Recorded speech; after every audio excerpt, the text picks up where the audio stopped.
are the omissions. We've got big names on the park and we get big names here in the ABC Sport commentary box as well. Joined by a premiership winner, a man who speaks footy in at least 2 languages, Ty Kennelly.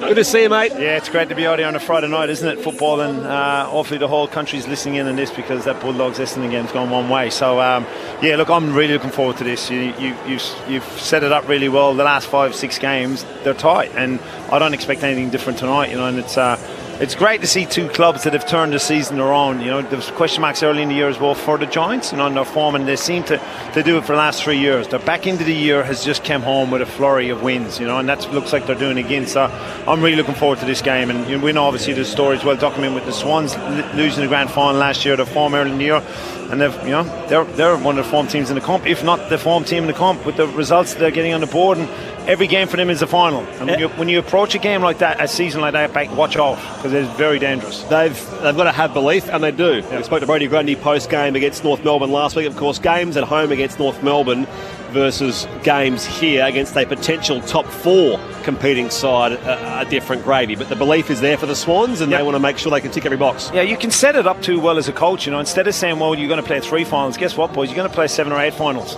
this year, and you're going to bring it home as far as how you're actually going to bring it to actually get to where you want to get to, and that's exactly what they're doing, you know. They've got a lot of belief. I think the Fremantle game was a huge win for the Swans as far as the belief and to get over the line in a close game like that. And as you know, the Giants, you know, they're there. Their window's right there, and they're in it. And you know, a couple more wins, they're finishing the top 4. They're red hot favourites to win the flag for mine. We'll come back to the here and now and all very shortly. But what these teams have carved out across 13 years, this is one of the best rivalries in the game, in one of footy's new frontiers. Of course, the Giants are still the AFL's youngest club, but they've carved out 4 finals appearances, these teams together.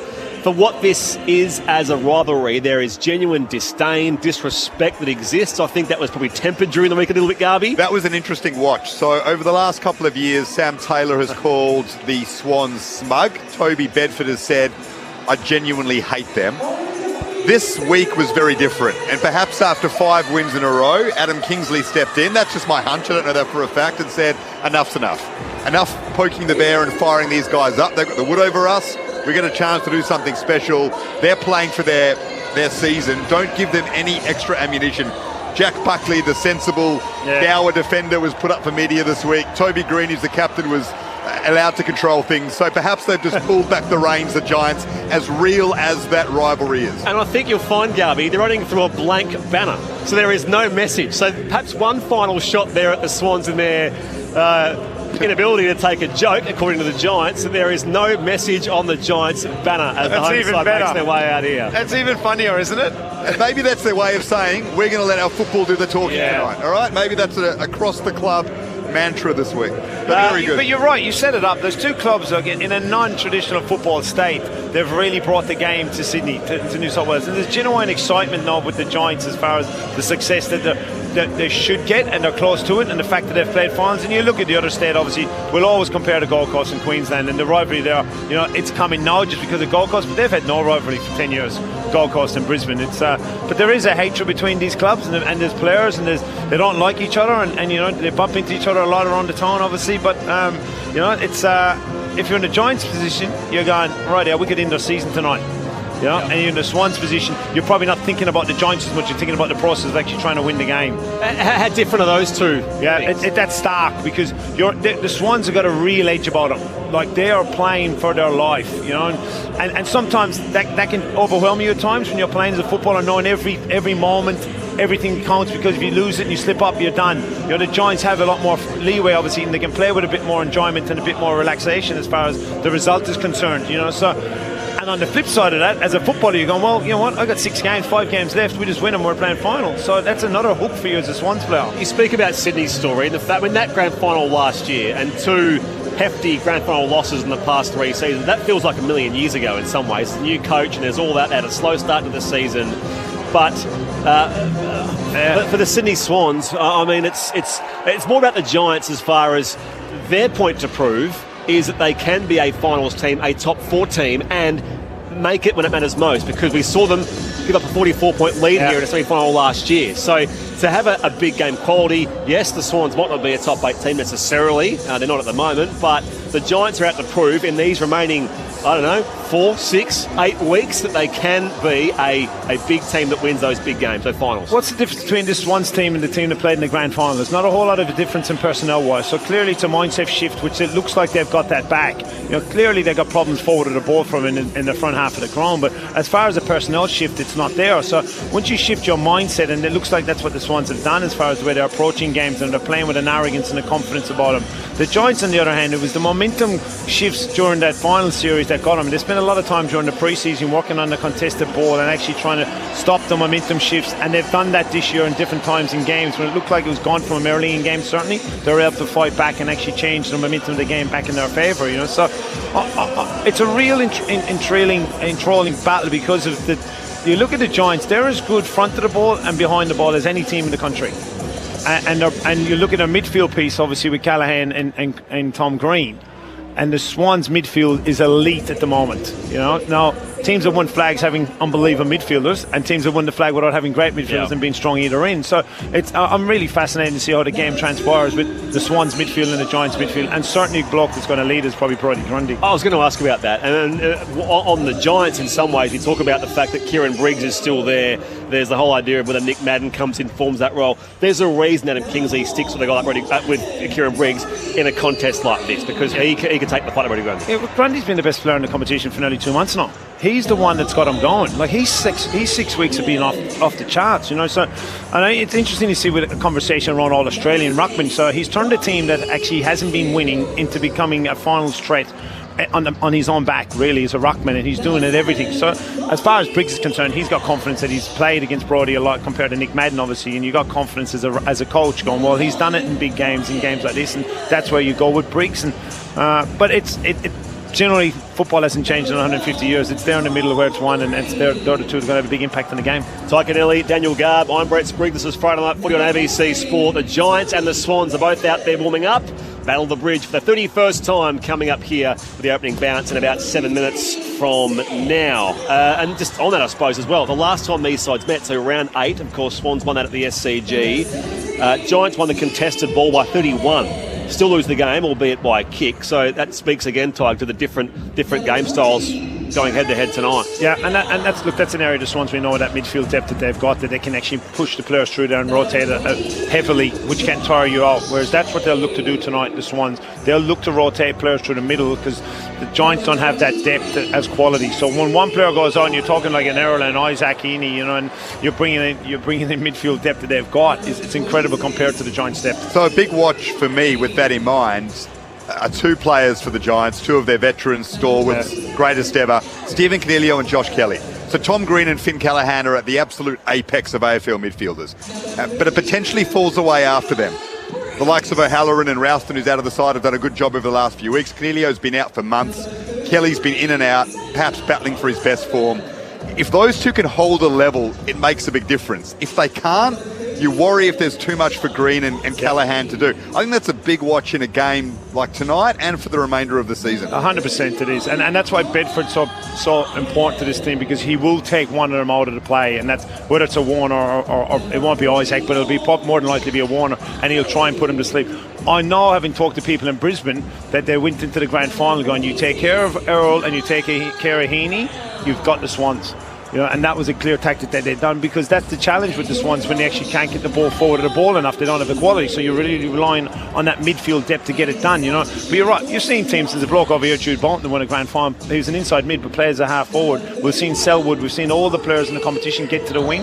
Coniglio wing, half forward, Josh Kelly can use it, so they have to really step up. But if one of those 2 get injured, it could have a big impact on the Giants. Green or Callahan, Green or Callahan, that is. There's one guy as well for the Giants who I have a huge watch on, Timmy Bedford, because of course he didn't play the qualifying final last year. The Swans got away from the Giants, close game, but you could tell that there was that lockdown effort missing. And then likewise in round 8, he gets subbed out because of that heavy clash with Lewis Melican, and of course the Swans had their way there as well. So he's one of those guys. Probably Warner. It's probably the matchup would suit him in his physicality and the speed and size to be Warner. So then it's the watch on Isaac and Earl. So who gets the Goulding? So Halloran's been good, and he's come in. He's created some grunt. Harry Ralston's come in and out of the team. But they certainly don't have the quality that the Swans have, depth in that midfield group. And today's game is winning the ball and playing the front half and holding the ball in the front half. And if the Swans can get enough possession around there in that contested position and get front half, that's their opportunity to win the game. If they don't, and the Giants get, and they're not on defensively, we know the way the Giants move the ball aggressively with their tsunami and their forward handball, and they'll test them. And if you're giving Jesse Hogan the best mark in the competition opportunities, who's going to hold them down? You know, because you hold one of them down. Well, there's Stringers, there's Toby Green. So the Rams can't play on them. Tommy McCartan's there, but someone's going to get off the chain forward of the ball if they get enough opportunities. The Giants, that is. And Aaron Cadman kicked 6 goals in his last home game. That's right. So that's what's so enthralling about the whole lot. I think if the Giants can neutralise, or if it's a 60-40% win loss to the Giants, 60% Swans, they'll win the game in the middle, I'm saying, as far as opportunities forward of the ball. Late in the first term at Docklands, the Bulldogs are 6-5-41, Essendon 1-2-8. You can hear that on the ABC Listen app via the ABC AFL button. We're here on AFL Extra, also news radio throughout Sydney and Canberra, ABC Local Radio in Perth and WA, ABC Sport Digital, and of course the Listen app on that AFL Extra button. You can text us 0437 774 774. If you are texting us, let us know your name and that you are texting this game, because we have the two running concurrently here on ABC Sport on this Friday night. The opening bounce here is only 2.5 minutes away. What do they get, the Giants? I mean, if you're going to bring in 3 inclusions, it just happens to have conspired that you get Hogan, Kelly, Taylor. Class across all 3 lines for Adam King. Yeah, Taylor's probably the most important. I know Hogan will kick it, but Taylor's ability, that's an incredible backline. It is incredible. They'll bounce and intercept so much in tonight, and obviously Jesse's got incredible hands and his ability to mark the ball. I don't think I've ever seen a key forward to have footwork as good as Jesse Hogan. His ability to move around an opponent in a short box space and actually mark the ball at the highest point. It's been a joy to watch him, and I've been using him a lot working with the academy with key forwards and watching him specifically behind the ball and getting players to watch him. It's a joy to watch his footwork as a key forward and his ability to move in such a short space to give him that opportunity to mark the ball. Everyone thinks marking's just up here, but his ability to get there. So all class in all parts of the ground from. And they've rested those players, the Giants. West Coast away, they rested Hogan. Essendon away, they could have brought back Taylor. They left Hogan out. Kelly was given a week off. If those games were finals, they played. Yeah. So they're being smart with how they use those players. They've admitted over a couple of years, we try and design our form to hit its peak in the second half of the season. Now, that can be a little bit dangerous at times. But the better teams have done that in grand finals, and you've seen Geelong have done it in the past, and Collingwood have done it, They're saying they want to win a flag. They are bullish about that. They're unashamed about it. That is our goal. And so, you take a few risks when that is your aspiration, and they're in a very good spot right now. And it's a great place when you hear that as a player, right? And your coach and everyone in the club and the football department saying, we're going to win the flag. We want to win the flag. You know what? Yeah, let's not be sheepish about it, and let's get after it. And that's exactly what we want to do. Now, on the flip side, you're looking at that red and white team there, I would prefer as a footballer to be in their position right now because of, what do we got to lose? Let's go for it. We're underdogs. No one's appreciating. You look at the value and the price in the game tonight.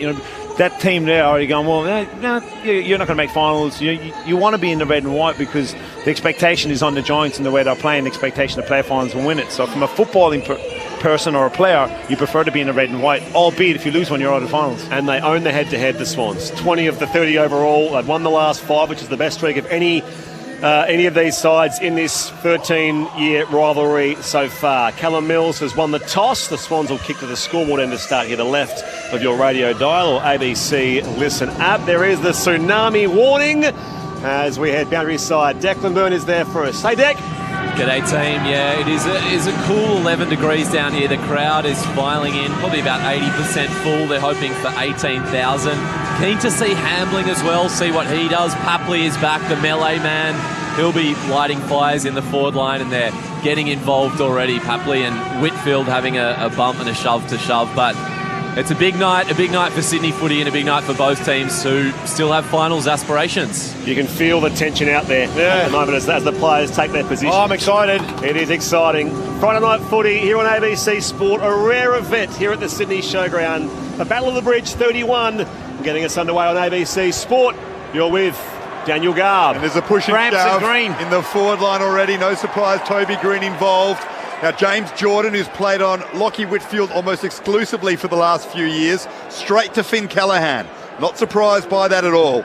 He is the danger man in the Giants midfield. So the two number 17s lined up alongside each other. Hamling, who has been the disruptor up forward for the Swans in recent weeks, trying to mess around with the Giants back line. Ball is bounced for away. Grundy wins the first tap down to Jordan, and the big ruckman Briggs goes into his back. That's a free kick to the Swans. James Jordan, the tagger, winning his own ball early. The first disposal of the game. A long kick inside 50 for Sydney. Down to Papley, back in the team. Snapping! Just missing. The Energizer Bunny for the Swans. Hayden McLean. To the behind, and McLean is down. It's off. Took a massive hit in the contest. And that is a massive blow for Sydney, and a big story in the opening minute at the SCG. Hayden McLean is lying flat on his back. Swans trainers out there. His night is surely over, and it's hard to fathom how this has happened so quickly in the game. Swans are there behind, Giants yet to score. Let's go down to Declan Byrne on the boundary. Yeah, one of those scary ones, guys. The players look straight to the bench and they called their physios on, who are up and on the ground. They have secured Hayden McLean's neck. He is lying prone on the ground on his back. He has hardly moved. As I said, they've looked to secure his neck. The players are gathering in a couple of different huddles, but this is not good, and this will take the life out of the game, but this is one of those scary ones. He's moving his arms now, which is at least some sort of sign there for Hayden McLean, but 26 seconds into the contest, Ty Connelly, and this is what's transpired. And he's just tried to lift his neck. Now the trainers are trying to keep him down, but that's a positive sign that he's able to lift his own head and neck. Yeah, it didn't look good initially. The free kick was James Jordan. He's just pumped it into the forward line, and he's came back into the pack of players that were coming against him, Hayden, and hit the ground heavily. I didn't see the contact, but I just saw him hit the ground. Declan, down to you. I mean, one bonus, Aaron Francis is the sub for the Swans, so he's taken off the vest straight away. He's warming up.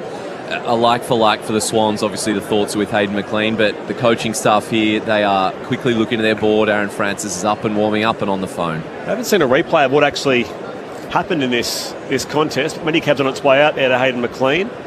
Don't you trust my eyes? Well, I haven't seen the visions quite yet, but I know you did mention it. Yeah, it's not a good sign. Clear it straight away. When you see when you ever see a player, a teammate calling for the bench, you know there's problems, and that's the issue I've got. Is actually these teammates around him are calling for the bench straight away to come, and that's the worry straight away as a footballer when you're watching this and you see the incidents, because teammates often see it and they see it before everyone else, obviously, because they're there at the incident itself. I'm not sure we've seen a quicker sub ever. This is 25 seconds into the game, 25 seconds of play, and a player will be subbed. That's got to be some sort of record, albeit a very concerning one. But as we said, we could see Hayden McLean lifting his head and shoulders, so that is positive. As far as the footy angle here is, it's actually quite a like-for-like replacement. Aaron Francis being a key position, and Hayden McLean having a very premature end to his night. Dean Cox is now walking over to Tom Papley, who's coming toward the bench and having a chat. Of course, he is the live wire. These are the sort of nights that are made for a guy like Tom Papley, and with the first score of the game. But the story here is Hayden McLean, who's being very carefully lifted onto the Medicab. Declan Byrne, back down to you. So I've just seen a replay of that contest, and it was Sam Taylor and Buckley in the air, and Buckley reeled away after that contest. So McLean hit the ground and Buckley reeled away holding his head. So I reckon at the moment it looks like an accidental head clash between Buckley and McLean, with Sam Taylor up there as well with his sort of elbow in the area. Unfortunate end to Hayden McLean's night inside the first 25 seconds. Just quickly at Docklands, around the grounds there, the Western Bulldogs 6-5-41, Essendon 2-2-14. Here at the Sydney Showground, Tom Papley with the first score of the game, a behind. So Hayden McLean just getting up now, and he's sitting up, which is a good sign. There'd be probably close to 15,000 or so in. Holds just over 20. They were hoping for around about the 18,000 mark. It's a cool night here in the inner west of Sydney, but as I say, of course, the Sydney Swans will always bring a good crowd from across town, and the Giants being the home side here. Hayden McLean just getting up in the hands of the trainers. It's just a reminder of what these AFL footballers put their bodies through every single time they play, and I don't think it quite gets mentioned enough. As we look at the replay now, it elbow? It's Sam Shoulder Taylor's of Taylor, shoulder mate, area. yeah. As Taylor's gone to spoil, and he's collected McLean with maybe the elbow. Yeah, it's the elbow across the face. So The jaw And temple but the area. whiplash of the head, it looks Yeah. like he was out before he hit the ground, so it's... It was sickening the way he It came was. down. Looked McLean's on his feet now, and he'll lie on the physio table and get taken off and subbed out of the game. But yeah, just another reminder of how unforgiving this game is on the body, and we should always just praise the players for not only their skill but the courage they show in every single contest they put their bodies into. And the other funny thing with that, Garby, as well, how lucky you can be as a footballer or unlucky. Yeah. The amount of times Hayden has done that and the amount of times Sam Taylor's come through in a contest that hasn't touched anyone. It's just, unfortunately sometimes that happens in football, and he looks like he's okay. saw Sam Taylor get laid out like that at Manuka Oval. That's right. Last year. was it? Yeah. So in the year. Hayden McLean coming from the ground, and we'll resume here after an abridged start to the Battle of the Bridge here at the Sydney Showground. Declan Byrne, back down to you. As I mentioned, so Taylor was the one who clattered into Buckley and into McLean. Their heads clashed. So the doctors went out to Buckley as well during that little break in the huddles. They checked him out. He is okay, confirming, obvious enough, but Aaron Francis is into the game as McLean is off on the Medicab. As it burst the bubble of the game, everyone was... There was spot fires going on everywhere on the ground 20 seconds ago. And watching Hayden Give it again. McLean, it looked like he was having a long chat with the physio to say, no, I think I'm okay, and they said, no, you're coming off. Maybe 10 years ago. But put yourself in his shoes. The good thing is he's fine, but he's spent all week building himself up for this game. Can't wait for it. I want to kick 5 in my biggest game of the year and win it for my team. 25 seconds in, he's out. Yeah, and see you later in 3 weeks' time. So it is a very tough position to be in, and that's the challenges of being an AFL footballer. The resilience that you get when you are injured is the positive that you need to look at, and all the best to him, and I hope he's all right. Talk about where their goals are going to come from, the Sydney Swans. He's kicked goals in every game this year bar one. Yeah. He's never kicked more than 4 in a derby, but he's coming from the field now, Hayden McLean. Back to you, Declan. Yeah, I was just sitting here looking at Dean Cox, the Swans coach, who just for about 10 seconds was caught sort of staring into the middle of nowhere, clearly rattled by it, clearly thinking about and caring for his player. And the doctor actually came up to Dean Cox and said, "Are you all good?" And he was snapped out of it. Yep, I'm okay. So, back underway here at the Showground.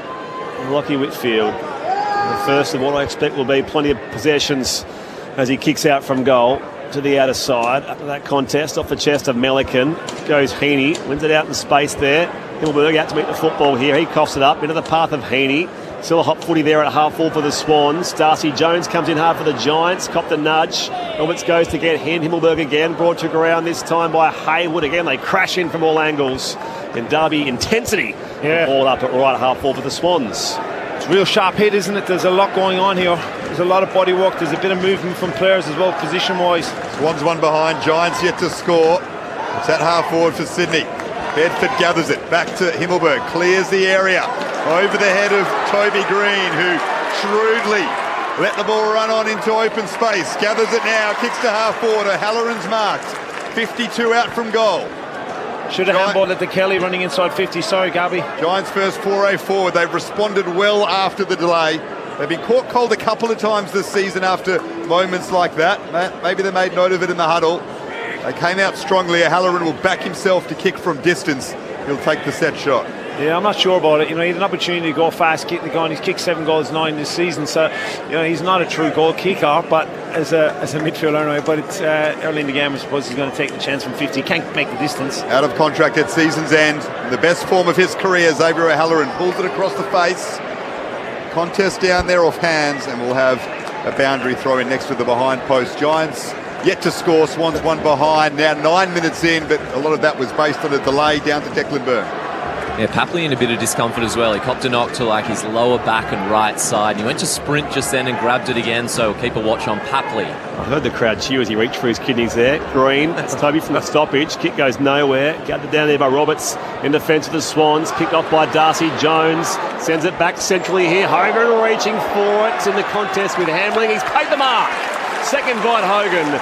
He's paid the mark in the left forward pocket, no more than 15 metres out. The matchup as the worry is this one from the Swans' perspective and from the Giants. That entry from Halloran's shot at goal, Hogan had every bit of that ball where Hamling lost him, but in this instance as well, Hamling lost him and came later. This is the matchup where blokes can't even win the Coleman from mine, and I'm not sure how many's the matchup. You're saying he's going back-to-back, Jesse Hogan? Oh, he's got a bit of ground to cover, but there he is. 42nd goal of the year, potentially opens up the angle and slots it. The Giants have the first goal of Sydney Derby 31. If he can stay in the park. One straight 6, the Giants, the Swans are one behind. 10 minutes played in the first term, and as Daniel Garb mentioned a short time ago, we've had a significant delay for Hayden McLean, who was stretchered off. He was knocked out cold in a contest with Sam Taylor, which appeared accidental on Taylor's part, and McLean subbed out the opening 25 seconds, so a fair delay in the opening term here. Meanwhile at Docklands, second term underway, the Bulldogs 7-5-47, Essendon 2-2, make it 2-3-15. You can hear our call available throughout ABC Local Radio WA, or indeed on the AFL Extra button, or on the Listen app. The ABC AFL button is carrying the Dons and the Dogs. There's good pressure from the Giants forwards and the small forwards, and Darcy Jones was really clean with his ground ball to allow that opportunity for Jesse. Hogan on the board, Giants 1 straight 6, Swans 1 behind, fronted up footy on ABC Sport. Briggs down cleanly to Callaghan, tumbling ball inside 50, it'll bounce once and over the boundary line. We'll have a throw in just outside 50 for the Giants, who have responded really sharply after that lengthy delay. The Hayden McLean concussion, which he looks to be okay from. He was up and talking with everyone, so that's a relief. As Grundy palms it down, Heaney tries to get it free from a dangerous area. Callaghan wins it back to O'Halloran. Now Briggs throws it on the boot under pressure from Grundy. We'll have another boundary throw in, this time inside 50 for the Giants, who are 1 straight 6. Swans 1 behind.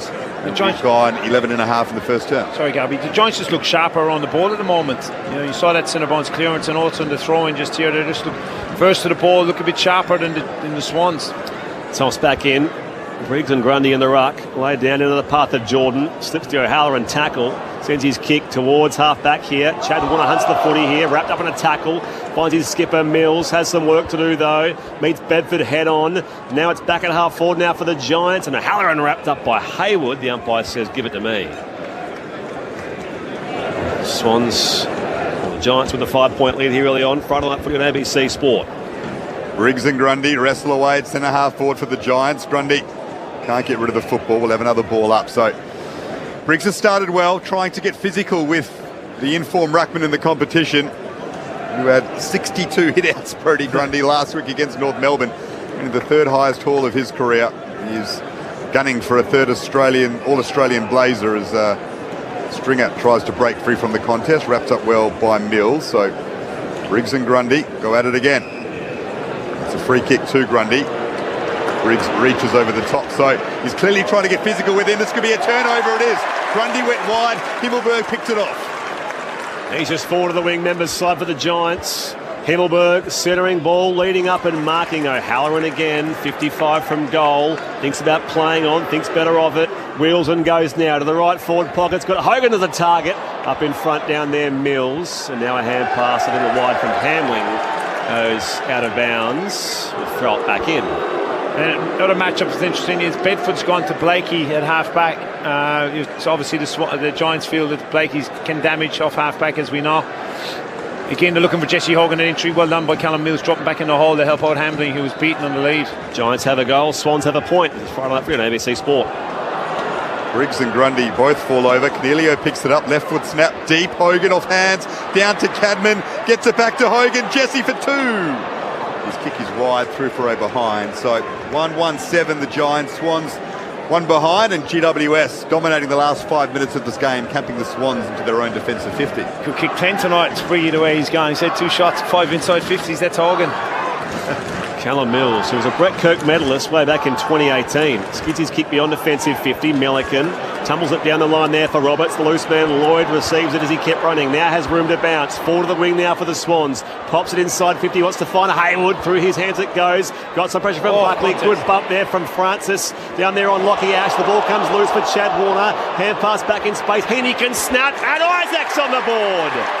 The Swans reply through who else but Isaac Heaney, and it's 1-1-7 apiece. 15 gone first term. Friday night footy here on ABC Sport. Ty Cannelli. Talking about the Giants being sharp in the midfield. Wow, well, the Swans sharp on that ground ball. Hugh Francis attack on the ball, and obviously I think it was Warner with the tackle. Jack Buckley thought he had all day with the ball in his hand, and the pressure from Warner was elite. But the contest set it up from Francis. Jack Buckley took way too long with the handball, and the sharpness obviously of Isaac Heaney with half a step to finish with not much of an angle. So nice finish. Tom Papley is running around like a lunatic down there. He's given it to Iden, he's given it to Ash. They're still going at it. Jumper punches and mouthing off. I mean, that's the energy he brings to this team. And they've done this a lot this season, the Swans. They're trying to rile up the opposition, whether it's worked. Under the skin, that's right. Who knows, but it's clearly been a mantra. 1-1-7 apiece. First term, Sydney Derby 31. Ball in dispute, middle of the ground. Grundy gathers it. Darcy Jones picks it off, gets it back to Briggs. High ball. Toby Green will fly off his chest, falls to Angwin. Towards attacking 50 for the Giants. And wrapped up is O'Halloran. We'll have a ball up at centre half forward down to Declan Byrne.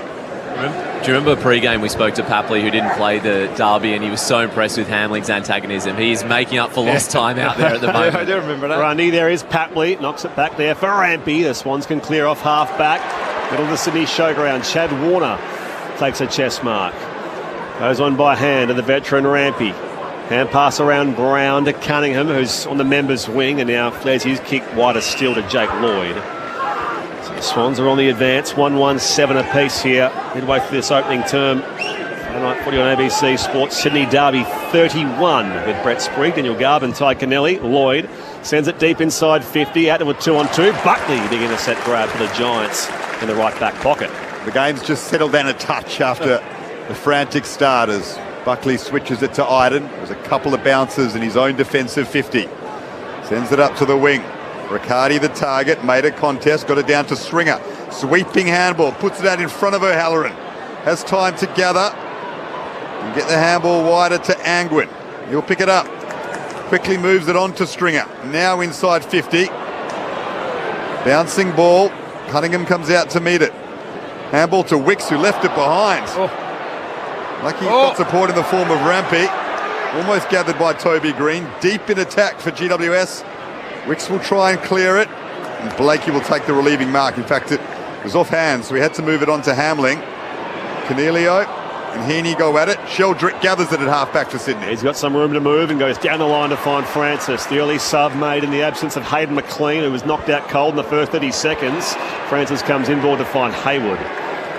Sydney looking to switch it a lot and take it off the line every time they go forward, because obviously we know the intercept players that the Giants have in the back 50, so they're trying to take the ball off the line instead of kicking it straight. They've done it 3 or 4 times with their ball movement coming through the middle of the ground. Comes back to the corridor here for Blakey, the Lizard, 70 from goal, pops into the pocket, but floating across and marking Fonte. Intercepts there for the Giants in the left back pocket. They travel across the defensive goal mouth now. Brown on the one-on-one there with Jake Lloyd. Little man does well, wins it back to Grundy. The Swans back at half forward. Here's Braden Campbell, gets the arms free, got it back to Grundy. And umpire says holding the ball. That's a stiff call. He got the handball away. He was spun 360. Quite often when that happens, they pay the holding the ball decision, but it was a little harsh on Braden Campbell. We had a better view of it here, didn't we? I think the umpire might have been blindsided. In fact, he turned boundary. So Josh Kelly with the free kick. Sends it to centre half forward for the Giants. There's Errol Goulden with his first possession of the game. Find Rowbottom. He kicks it out in front of Heaney. Just outside 50. Buckley right there with him. Clean pick up by Heaney in the form of his life. Handball over the top to Goulden. Wants to get back on his left. 55 out. He'll do that now. Put it into a dangerous area. Campbell will fly. Couldn't take the mark. Warner's there, back to Blakey. He'll think about the shot, darts around a couple, and then went through Grundy's legs. On his back, got the handball free, and he's won the free kick for a high tackle. Well, he was on his backside, Brodie Grundy. He did well to win that free kick. He did well to pick the ball up. It went through his legs, nutmeg, and he's actually just, he's gone back to gather it, and he's slipped, and he's actually sitting on his buttocks, and he's picked the ball up, and he's got a free kick from against Callum Brown, Callum Brown, was there. Yeah. He was a little bit clumsy, the Irishman. Signed a new 3-year contract this week, had to get a little bit lower. Wouldn't be the first Irishman to be clumsy. Speaking of clumsy Irishman, right here. So Brodie Grundy, the main man for the Sydney Swans over the last 2 months. From a 45-degree angle, he'll kick from the paint of 50, and he will slot it. Umpire didn't move a muscle. Swans with 2 in a row, 2-1-13, Giants 1-1-7, and Brodie Grundy delivering early. Yeah, they've evened up the contest and the numbers as well. The inside 50 is now a 7-5 to Sydney, so they've certainly playing a bit more of the ball in the front half, and there's nothing better than a big man going back, kicking the goal like that. You know, he got a small bit fortunate the fact that he fumbled the ball in the instance, went back on it and was clean. The free kick was certainly there, but nice finish from the eldest ruckman in the competition, on the ground. Sorry, he's certainly been the best player for the Swans the last 2 months. Brodie Grundy last week in that game against North Melbourne, they set a new record for highest hit-out differential, or biggest hit-out differential. So it was, plus 70, which is an all-time record. Which makes sense against the undermanned North Melbourne ruck division, but didn't quite get the all-time individual record himself. But he had a great game, had a great season. You're not surprised, obviously, with Big Dean Cox as well as a ruckman to help you. You know, the experience that he's got as a coach to help you. Swans by 6 here at the showground. Heaney dumped there in the tackle of Riccardi. The Giants wheel on here through Cornelio towards half forward. One down by Toby Green. Jones spins to a tackle, pops it inside 50, 2-on-2. Back of the fight, Hogan. It's crumbed by Cameron, who straightens up, but not enough. And pops them all behind. 1-2-8 the Giants. Sydney at 2-1-13 with hit time on here in the opening term after a big delay of 9 minutes, in which Hayden McLean was medicated from the field. So Aaron Francis, the Swan sub, has been made, and the visitors lead by 5 points here in the derby. Had a tad more time there than he thought. Aaron Cadman should have finished that. As Blakey brings the ball back into play. Sends it up to the wing. Buller wrestling away with Riccardi. Campbell wins it. Riccardi, though, smothers it back. Campbell backwards to Himmelberg. They share it around. Whitfield, Riccardi, Callaghan kicks it inside 50. Darcy Jones has been bright early. Couldn't get clean hands on that. Centre half back it is for the Swans. And Goulden gathers it. They just tumble it forward, Sydney. Falls in the lap of Francis. Didn't take the mark, but gathers it now. Darts around. Looks for Goulden. He's well run down. Got the handball free, though. Francis is supporting. Heaney with it, don't argue. But then they swarm him and catch him holding the football. They are on early on the Giants and trying to keep these Swans superstars quiet. Well, it's a high free kick. Giants fans can't believe it. It's marked deep in defence by Callaghan anyway, as Heaney won the free kick. Oh, yeah, don't feel a free kick here. Francis, it's still going to the Swans.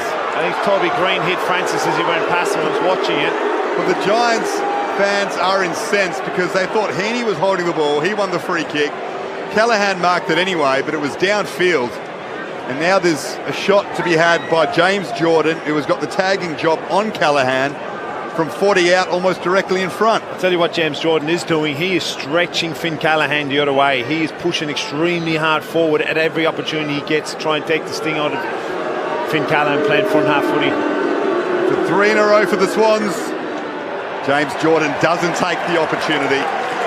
Perhaps that was rather fortunate. They were in that spot anyway, the Swans, to have the shot on goal. They are 2-2-14, GWS 1-2-8. We've gone 23 minutes in the first term. Friday night footy on ABC Sport. Here's Brett Sprigg. Lockie Whitfield, a short kick to find Connor Iden. As the Giants to move the footy from beyond offensive 50. Here comes Members' side. Toby Green in the contest with Cunningham, and the Giants skipper takes the mark. You're kicking him every day of the week in that matchup, Toby Green. 1-on-1 as Cadman gets to sit there on Milliken. Can't pull it down though cleanly. Milliken tackles him. Footy jars free. Papley on hands and knees competing with Bedford. Jones tries to pluck it away as well. The umpire says give it to me. And we've been joined by Rob, who's usually in Greensboro, now in Fiji tonight. He's actually migrated across from the Don's Dogs game on the Listen app, so he's found us instead. Welcome to you, Rob. No point changing over, Rob. Swans by 6 points here at the showground. Kick goes down the Members' side of the showground. It's missed. Sheldrick. Francis bats it back to McInerney, and now Sheldrick's hand pass picked off by Josh Kelly. Sock and clear by Sheldrick. Up in the contest again, knocked down by Haywood to Papley. Slips a tackle. He was taken on. Free kick, Papley, 55 from goal. 6-1 free kicks to the Swans at the moment. You can hear the local support, the Western Sydney supporters. I was going to say, there's local support of both kinds here, isn't there? Papley goes deep inside forward 50, and Haywood does he receive a free kick? No, the ball goes out of bounds for a throw. They would have went off if that was a free kick, Garvey. Alongside that left behind post. 2-2-14 plays 1-2-8. The Giants, the Swans lead here, by the way, 25 gone opening term. Boundary throw in, deep in attack for Sydney. They have that goal advantage. Buller wins his way to the front, throws it on the boot. Ruffray behind. Did well there, Buller. He's making an impact up forward, showing you can add a bit in the ruck as well. Couldn't cap it off with the goal, but it's another point to the Swans who were 2-3-15. Giants 1-2-8. Whitfield goes short to Buckley, who has a bounce. They've got a bit of space here, the Giants. The second bounce for Buckley. Needs to be quick now. They were closing on him. Sends it up to half forward. Cadman with the strong mark. Got in front. Took the grab. Plays on quickly. Unsurprisingly, Hogan in a one-on-one. Well done by Hamling to stand tall. Ball in dispute though. They work it out to Angwin. Throws it on the left. And he misses everything. Out of bounds on the full. They've rushed a few of those in the first term, the Giants. Free kick Swans right next to the behind post. Around the grounds approaching half-time at Docklands. The Bulldogs 8-5-53. Essendon 2-4-16. Dogs by 37 there. As Nick Blakey looks to kick it back in here for the Swans. Bounce. And now a kick to McInerney. He's been in good touch himself. He's been on the park just to McInerney. He's obviously had a suspension earlier in the season. Now Wicks to Blakey, bursting off half-back. Down the line he goes. Race on foot. Lloyd there against Kelly. Get the hand pass back to Papley. Goes a big fender down there on Joe Fonte. Now bounces Papley, 52 from goal. Pops it to the hot spot. Quoting across Tom Green. Intercepts to the Giants. Swans lead by 7 points here. 2-3 plays 1-2. 26 goal on opening term. Friday night field on ABC Sport. Would have taken a shot, Papley. Would have blown his own head off if he'd kicked that. The way he started this game. Bad turnover, Giants. Picked off by Cunningham inside 50. Francis couldn't take the mark under pressure from Taylor. And Taylor recovers well. Gets it to Himmelberg. Not out of trouble yet. Callaghan picks it up.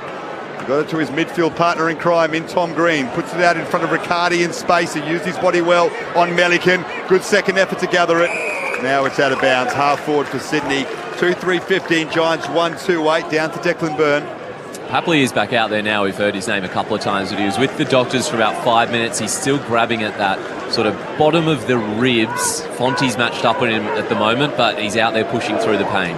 Swans by 7 points. Still 6.5 minutes left of game time in this opening term. Big delay because of Hayden McLean. Stretch it off after a head knock, and now it's wrapped up here on the members' wing of the Sydney Showground. Got to take those opportunities. Aaron Francis, on the lead. It's a real basic mark. You come into the team, it's an opportunity for you here. In the ruck, Briggs and Buller. Now reaching for it, Sheldrick. Lindsay's footy, hand pass picked off by Fonte. The Giants runs into Patley, slips a tackle. Fonte kicks down the line here towards half forward.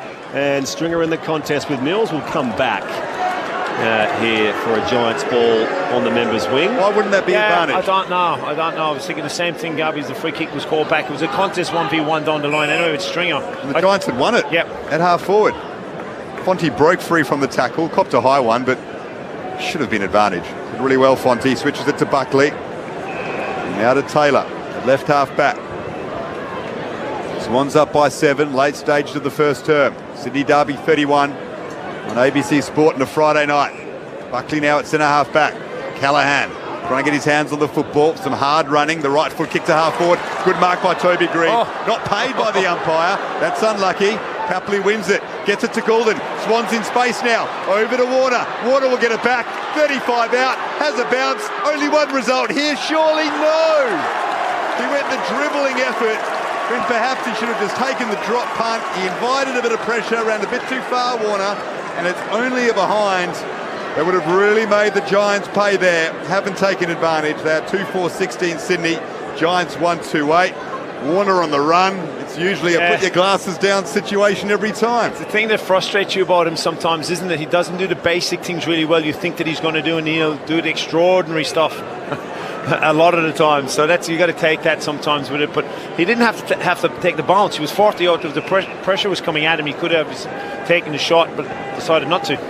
Himmelberg pumps it beyond defensive 50 here for the Giants. Up in front, Hogan head over it and tackled Anglin. The umpire ball up on the outer side of the showground. Sydney 2-4-16. GWS a 1-2-8 as we approach the half-hour mark. Still plenty of time left in this opening quarter. Sheldrick busy early here for the Swans. Wins the footy.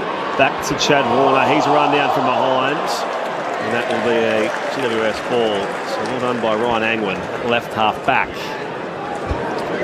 Had a good impact since coming into the team. Angwin has taken his chance over the last month or so as he sends it out in front of Briggs on the wing. Punched away from him, but Callum Brown has gathered it. The With that long kick, sends it to half forward. Good leap by Hogan, made a nice contest. O'Halloran couldn't rove it, but it will be a free kick, GWS. Going the way of O'Halloran. Inside 50, looking for Cadman, over his head. Green tried the half volley pickup, kept it out in front of him though. Cadman supporting, got hands to it, turned it over to Warner, got it to Goulden, quick kick, will favour Campbell, gathered it, got it to Hayward at centre half back to Wicks, with a bit of composure, puts it out in front of McInerney. It's a foot race with Ash. McInerney taps it to his advantage, gathers it at half forward, well played McInerney, but then the kick was hit without really looking at his options, and Taylor could mark in defence for the Giants. End-to-end stuff here early on in this derby. Intercepts at both ends as the Giants are away at right half back. Callaghan back to Kelly. Swoops the hand pass back on the inside to Callaghan. Goes by foot to Fonte. Busy early for the Giants. Now Whitfield. Fires the hand pass to O'Halloran. Down the line now. Got two options. Hogan second bite. Milliken gets there in defence. Hamling mops up. Shares it back to Wicks. The Swans can find a way out. Wicks dummies the hand pass and retreats all the way back to Cunningham. Harry Cunningham, who debuted in the first ever debut back in 2012. Has it in the right back pocket. His team, the Swans, leads by 8 points here. 31 gone first term. Friday night footy on ABC Sport. Cunningham sends it out to the wing. Well done. By Buller opposed to Briggs. And he's starting to really gaining confidence. Gets it back now from Warner. And then took a bounce unnecessarily, wrapped up by Tom Green. Just as you're singing his praises. Another boundary throw in. I think there was enough time for holding the ball to be the decision there. Every day of the week he said it. He said, "Oh, he didn't take a bounce. He fumbled it. He lost the handle. But that's got to be holding the ball. Yeah. I mean, he clearly took it on, and he was tackled in play. Odd decision. Boundary throwing out of side. Does come back in. Grundy wins it down. Shildrick get over it. Has Green to compete with. It's Tommy's opposite number. It's come back to Grundy. He sends it wide to the outside. Buckley to Ash for the Giants. Now it's been dropped. O'Halloran gathers. Chad Warner intercepts. Runs onto a clean bounce now and gathers. This kick was partly smothered as it bounces toward the junction of 50. Gilbert loses over the boundary line. What's the umpire's call here? We'll throw it back in. Stoppage inside 50 for the Swans. Oh, the Swans hasn't given it. It was just an error from Himmelberg. So it was, I use the word clumsy again, but it wasn't deliberate. By the way, at Docklands, the Dogs lead by 49 points as we approach half-time there. That game against Essendon. Back in it comes. Grundy and Briggs in the ruck. Umpire spotted a free kick for a hold on Grundy. They play on quickly. Hayward takes the mark in the pocket. Sliding in front of Himmelberg. Quick-thinking Swans. They got it to Hayward while a large portion of the Giants' defence had stopped. The kick from a tight angle for a right footer. Only 25 out though. With a chance to break the Swans lead out to 14 points as we get close to quarter time. Good luck trying to find out why the free kick was there in the first place, these days in footy. So, nice finish, smart thinking obviously from the Swans, and Wooler fancies chances here. The hardest worker in the Swans forward line, Will Hayward. These are the sorts of goals he needs to kick. And he duly obliges and just clenches the fist in front of the Swans faithful in that pocket. Sydney 3-4-22, Giants 1-2-8, Swans with 5 wins in a row in the derby have the early break as we get close to quarter time. They've certainly been more efficient ahead of the ball than GWS obviously going forward, but really smart thinking from the Swans. And fantastic finish. Wills had 4 tackles inside the forward 50 already, which is very, very impressive. 3, sorry. So, but he's obviously ability to work hard. Declan Byrne on the boundary. Hapley's just run through the interchange bench and he's looked at the doctor and pointed at the room. So Hapley heading down to the rooms, the doctor sprinting ahead of him. We'll keep a look on that. Hapley's certainly not 100% right now, which adds to the woes of their forward line with Hayden McLean subbed off. I was going to say the Swans have the scoreboard ascendancy as far as that 15-point lead, but they've lost Hayden McLean. They may lose Tom Papley as well. Restart back in the middle. Grundy and Briggs as Tom Green gets there first to the Giants. Hand pass to Josh Kelly. Hogan inside forward 50. As Rampy had a touch in there on Toby Green. Ball comes free and bounces over the boundary line for a throw-in on that southeast of the wing here at the showground. Declan Byrne, back down to you. As Papley went past the Giants members, he was looking up at them. I reckon he was copying a few conversations, a few strays. I was watching. He looked up for a long time, actually. Loves to be the villain. He can't catch a break at the moment in terms of his body. Every time he comes back, something lets him down. Here's Tom Green, trying to get the Giants back into this. Canelio scrapping away. Good tackle on Goulden. Caught him high though, says the umpire. Errol with the free kick at half-back. Lockie Ash yet to touch the football, by the way, in the top 10 disposal getters in the competition. The Swans forward line doing an excellent job of keeping Lockie Ash quiet in this first term as Goulden sends it to half-forward. Francis looked like he was pushed out of it. Umpire agrees. Another free kick, Swans. Yeah, winning all the contests, aren't they, the Swans, the last 4 or 5 minutes. And certainly the way the footy gods shine on you sometimes, aren't they? When you've got momentum, you just seem to get the free kicks as well. They've got the last 5 free kicks. Francis, a short kick to find Jake Lloyd. One of those guys who's swung forward in recent times. To some effect as well. Lloyd to the hot spot. Warner up in the contest. At the drop there, Taylor there for the Giants. Hand pass picked up by Sheldrick. He can snap up and top of the goal square. Campbell comes crashing in. Always cleans up by Halloran. And it ricochets out of bounds for a throw-in alongside that left behind post at the Swans attacking end in front of the scoreboard. 3-4-22 is Sydney's score. The Giants are 1-8. 36 played in this opening term. Final up on ABC Sport. Enough time for a Swans quick goal if they can work it off this ruck tap. Grundy palms it down to Francis. Snap over the shoulder is Ruffray behind. Rob Bottom was looking for the handball off him, actually. He probably should have given it. I'm not sure there was enough time for that as it sailed through, the siren went. But this has been Sydney's quarter, despite losing Hayden McLean, subbed off with a sickening elbow to the head, accidentally by Sam Taylor in a contest just 25 seconds into the game. The Swans have recovered well to be 3-5-23, GWS 1-8. At quarter time, Friday Night Footy on ABC Sport at the Sydney Showground. And that's because Jesse Hogan kicked the first goal of the game for the Giants. Since then, for the Sydney Swans, it was Isaac Heaney, Brodie Grundy and Will Hayward on the board for the visitors. So 15 points is that margin the Swans' way on ABC Radio throughout WA, on News Radio, on ABC Sport Digital, and of course via the ABC Listen app. This is Friday Night Footy on ABC Sport. Where else will you find free fun and games? Teens being boss, hard quiz, boiled by kids, and of course, Do not watch this show! find them all where it's always free, always fun for the family. ABC iView. This is the 2025 AFL Premiership season on ABC Sport.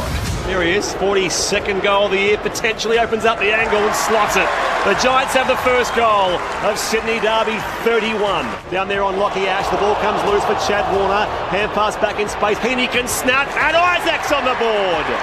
The Swans reply through who else but Isaac Heaney, and it's 1-1-7 apiece. So Brodie Grundy from a 45-degree angle. He'll kick from the paint of 50, and he will slot it. Umpire didn't move a muscle. The hardest worker in the Swans forward line, Will Hayward. These are the sorts of goals he needs to kick. And he duly obliges and just clenches the fist in front of the Swans faithful in that pocket. This is ABC Sports coverage of the AFL. On your radio ABC Sport Digital. and on the ABC Listen app. This is Sydney Derby 31 here on this Friday evening at the Sydney Showground. By the way, if you want to see a picture of that blank Giants banner, we've put the picture up on our ABC Sport socials. So ABC Sport, Instagram, Twitter or X, Facebook, whatever you want to view. It's the Giants' blank orange banner, and their caption reads, "Good luck lodging a complaint about the banner this time." This, of course, stems from when the Swans, I think was it the South Melbourne stuff? It was something pretty harmless. Yeah. They've had the obviously ongoing banter between the clubs for quite some time, but the banner... The banner early in the season was, we played in the grand final, we lost that. Yeah. You've played in two recently, got smashed twice, something like that. It rhymed a bit better than that. Yes, but it was to do with the grand final losses. That was the actual complaint. And Tom Green actually admitted afterwards, he ran out, he saw it, he thought, oh, we better win this game, because if we don't, we're going to cop it. They lost, and maybe that's why they've been a bit quieter this week. And so the statement, which you've sort of theorised, Garby, is around letting their football do the talking because the banner was blank and it's all part of the jibe, but potentially the Giants are going to focus on the football. The reality is the Swans, for the better of things in that first term, 3-5-23 to 1-8. So the Sydney Swans have won the past 5 derbies. they're in the box seat after the opening term to make it 6 in a row, albeit having lost Hayden McLean. He was subbed out in the first 25 seconds after a collision in a contest. He was stretchered off, and then Tom Papley also being assessed late in that first term as well. And of course, one of their 2 inclusions this week. So Francis the sub is in, Papley being assessed late in that first term. The Swans by 15 points here at the first change. Meanwhile, it's half-time at Docklands, and a game you can hear on the ABC Listen app by the ABC AFL button. The Western Bulldogs, big game for them, 10-5-65, leads Essendon 2-5-17. But we've got the big game here, Ty Kennelly, break down for us after the first half hour, the Swans by 15 points. Yeah, you'd certainly be a lot happier if you were the Swans. The Giants just haven't played their way whatsoever. The Swans have come out and they've been a lot cleaner around the ball and certainly more efficient in the front half of the ground with their inside 50s. They had 8 shots at goal compared to 3, and they're built, and that's 8 different players at different shots at goal, which is the worry from a Giants perspective. But they've been better around the ball. They've been sharper. The first couple of contests that the Giants were on from a sharpness around the ball, but their ability to actually be second to the ball, hence why the free kick count is heavily against them also. That's the Giants, but the Swans be very, very happy their efficiency in front of the ball and their ability to look like a Swan style of play compared to the Giants. Just haven't got going. They haven't played no free flowing footy, which is to be the credit of the Swans, their ability to turn the ball over and actually play some strong defensive footy without the ball in hand. They've stopped the Giants with that fast playing football, which we haven't seen. The game opened up later in that quarter, which looked like it suited the Giants, but they just gave away too many free kicks and allowed the Swans momentum to play in the front half of the ground, which hurt them. Declan Byrne, down to you quickly. A couple of quick things. Papley is back out there, so I reckon a bit of pain relief in the rooms, and he's getting some attention now. He'll be out there, but a good bit of byplay as well, because it's a good old-fashioned come on, come off for Jordan and Callahan. And Bedford was beside him too, shouting at Jordan. So both the taggers having a bit of a chat, maybe comparing notes. Well, they're doing a good job because Lockie Ash is the other one for the Giants, and Callum Brown have only had one position. Lockie Ash hasn't touched the ball himself, and he was a target there at the start of the game. Papley went after him, and a couple of other forwards who actually went after Lockie Ash, and he hasn't had an impact in the game whatsoever. And so let's see if he can respond there, and let's see if the Giants can respond. Callum Mills only the one disposal as well. He's been the setup man for the Swans since he's come back from injuries, and a really good job. Perhaps the Giants have identified him as a player they need to starve of the football too. I think his job has been trying to sit it. He's had a couple of strong contests in the air to stop off the lead of Hogan and more of a drop off tonight, which he does really well also. But it's that the matchups front of the ball for the Giants are a lot stronger than the Swans matchup forward of the ball for mine, and they're just not. There's not enough space for him. We've seen a couple of times where Jesse ran into Cadman, and likewise where Cadman ran into Jesse. So front of the ball they haven't been sharp, and there's been a bit of disconnect for the Giants, where the Swans are looking a lot sharper front of the ball. The voice of Ty Kennelly on ABC Sport. You can text us as always 0437 774 774. Of course, it's not just about the Swans making it 6 derby wins in a row, but of course they're playing for their season. Every game, every potential win, it matters. They've won 3 in a row. Need to win 5 more. Grundy is the first hit out of the second term. Sprawling for it. Jordan, he was bumped off it. Now play rolls on before we throw it up. Just to the right of the bullseye. Sydney by 15 points here. The Battle of the Bridge. Friday night for the first time. Towed forward by Robin with the Swans. Missed Himmelberg. Pressure on him comes from Campbell. Overrun now by Chad Warner. Mopped up by Iden for the Giants. Whitfield works it wide to Kelly on his preferred left side. Snaps beyond defensive 50. It'll sit up for Blakey. Gets pushed off it nicely by Callum Brown, who then finds some space after signing that 3-year contract during the week. Got it to Briggs. And now Callahan. Good work by Rowbottom to watch him all the way. Tackle him, spill it free. Get it to McInerney. Inside 50 they go. Hayward's taken the mark, but they all run to James Rowbottom. He is the warrior inside the Swans midfield, and he never gave up on Callahan to ensure they've ended up with Hayward's shot inside 50. If you put 2 blocks beside each other and had a 10-metre race, Finn Callum would absolutely blow him away. You know, it's just real desire and want to actually turn over a tackle, turn over the ball. That's James Rowbottom. And again, an example of the Giants' disconnect when they're going forward with the ball. Callum Brown was facing forward, and he just took an extra handball to give it to Callahan, where he could have just sunk his foot into it and got the ball deep into the forward line. Hayward for his second. 45 out, straight in front, slots it beautifully. Swans with another, Hayward with 2, 4-5-29 Sydney, Giants 1-2-8, 21 points the margin, early stage of the second term. with Goulden and back in there, it allows Roy Bottom to do that job, and that's what he likes doing. Let's be honest, he's not the most skillful player in the competition, but he is heart and soul. That was a wonderful chase down. It's great, and you said he's just all desire and want, and you think of me. I think of my own kids when I look at footballers like Roy Bottom and their ability just to get, and the grit and the want and desire to get someone. It's great to see it because you need players like that, which makes our game so appealing to all types of footballers in the game. So. But they've got a lot of issues now, Giants. It's early in the quarter, and the Swans have had 9 shots at goal now going forward, and the disconnect going forward, they just need to clean it up. I think the last 4 goals of the game, the Swans. Will Hayward goalless last week after kicking 3 the previous. Now he's got 2 early ones here. Brody Grundy out of the ruck. Kicks towards right half forward. Hayward competes down there with Connor Ryden. Slapped out in space. Mills goes it back to Hayward. Roberts the hand pass to the outside. Goulden back to Blakey. Off a step. His preferred left foot kick. High inside 50. Himmelberg missed it. At the drop there, Warner goes the fend on Taylor. Straightens up from the pocket. Trying to find Lloyd fighting across. Angled in the fence. Lloyd hand pass back to McInerney. And now back to Wicks, who can snap from 35. Out is it there? Looks like it. Might well be.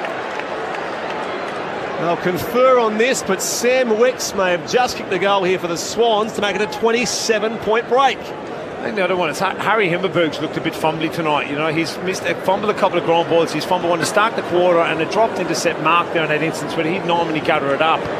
Soft call was behind, and it was touched as Buckley came across there and just controlled the ball enough on the goal line to take the mark. It's like the speed forward of the ball is hurting the Giants' defence. The Swan speed, but we've seen Warner now a few times. Goulding's the other one on Himmelberg. I think certainly Goulding, Campbell is worrying Himmelberg out of the contest. Minor score Sydney in a 22 here. 4 minutes played, second term. Friday night footy on ABC Sport. Lockie Ash will finally get a disposal. We'll bring it in from the behind. Go short to Iden. Giants under pressure. Sends it up to the wing. Well done by Mills. He does well intercepting. Scanned across, took the mark, switches it to Grundy. The Swans controlling this derby in a big way. On the scoreboard. And in the mode of play as well. 22 points up. Hambling has plenty of space inside defence of 50. So it'll take a second bounce. The Giants sitting back, perhaps trying to just clog up Sydney's space for a moment. As Hambling switches to Rampy. And now Wicks. Swans won't mind this though.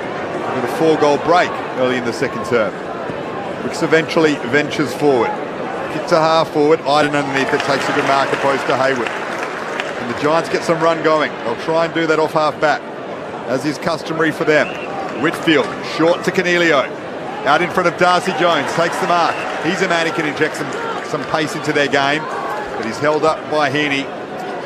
Kick goals in 3 straight games, Darcy Jones. A long way from home here on the wing. That's what the Swans have done well to him. They've held him up numerous times in the first quarter, doing it again here early in the piece, and the Giants need to take a bit more on the game. Inboard to Taylor and now Lockie Ash. Getting on disposals last time these sides met. Ash bursting by it, runs around McInerney, kicks inside 50 for the Giants. Hogan crashes the pack. It had to be him, but he clunks it 25 out. Directly in front. See the difference with a player just having the ability to actually bite the game, grab the game by the kahunas and say, you know what, Lockie Ash, I'm going to actually take the game on and get the ball in fast. They were just moving the ball so slow in the first quarter, and that's a great example of it, just to actually take the game on, and that's why those players are invaluable in Lockie Ash and Finn Callaghan's and Blakey and those Justin McInerney types, where they break the line, actually have the ability to take the game on, because it gives your forward a better look at it 1v1. Jesse Hogan is playing a lone hand early on up front. Opportunities they have had have been rare. It's their only goal so far, and you can make that a minor score. 1-3-9 the Giants. The Swans are 4-6-30. 6 minutes played, second quarter. Right up to an ABC Sport, you get the impression that they'll have to make the most of those, the Giants. There's +7 contested footy now to the Swans also. That number keeps going up. They'll get better looks at forward of the ball also. The Swans and the Giants want to correct that.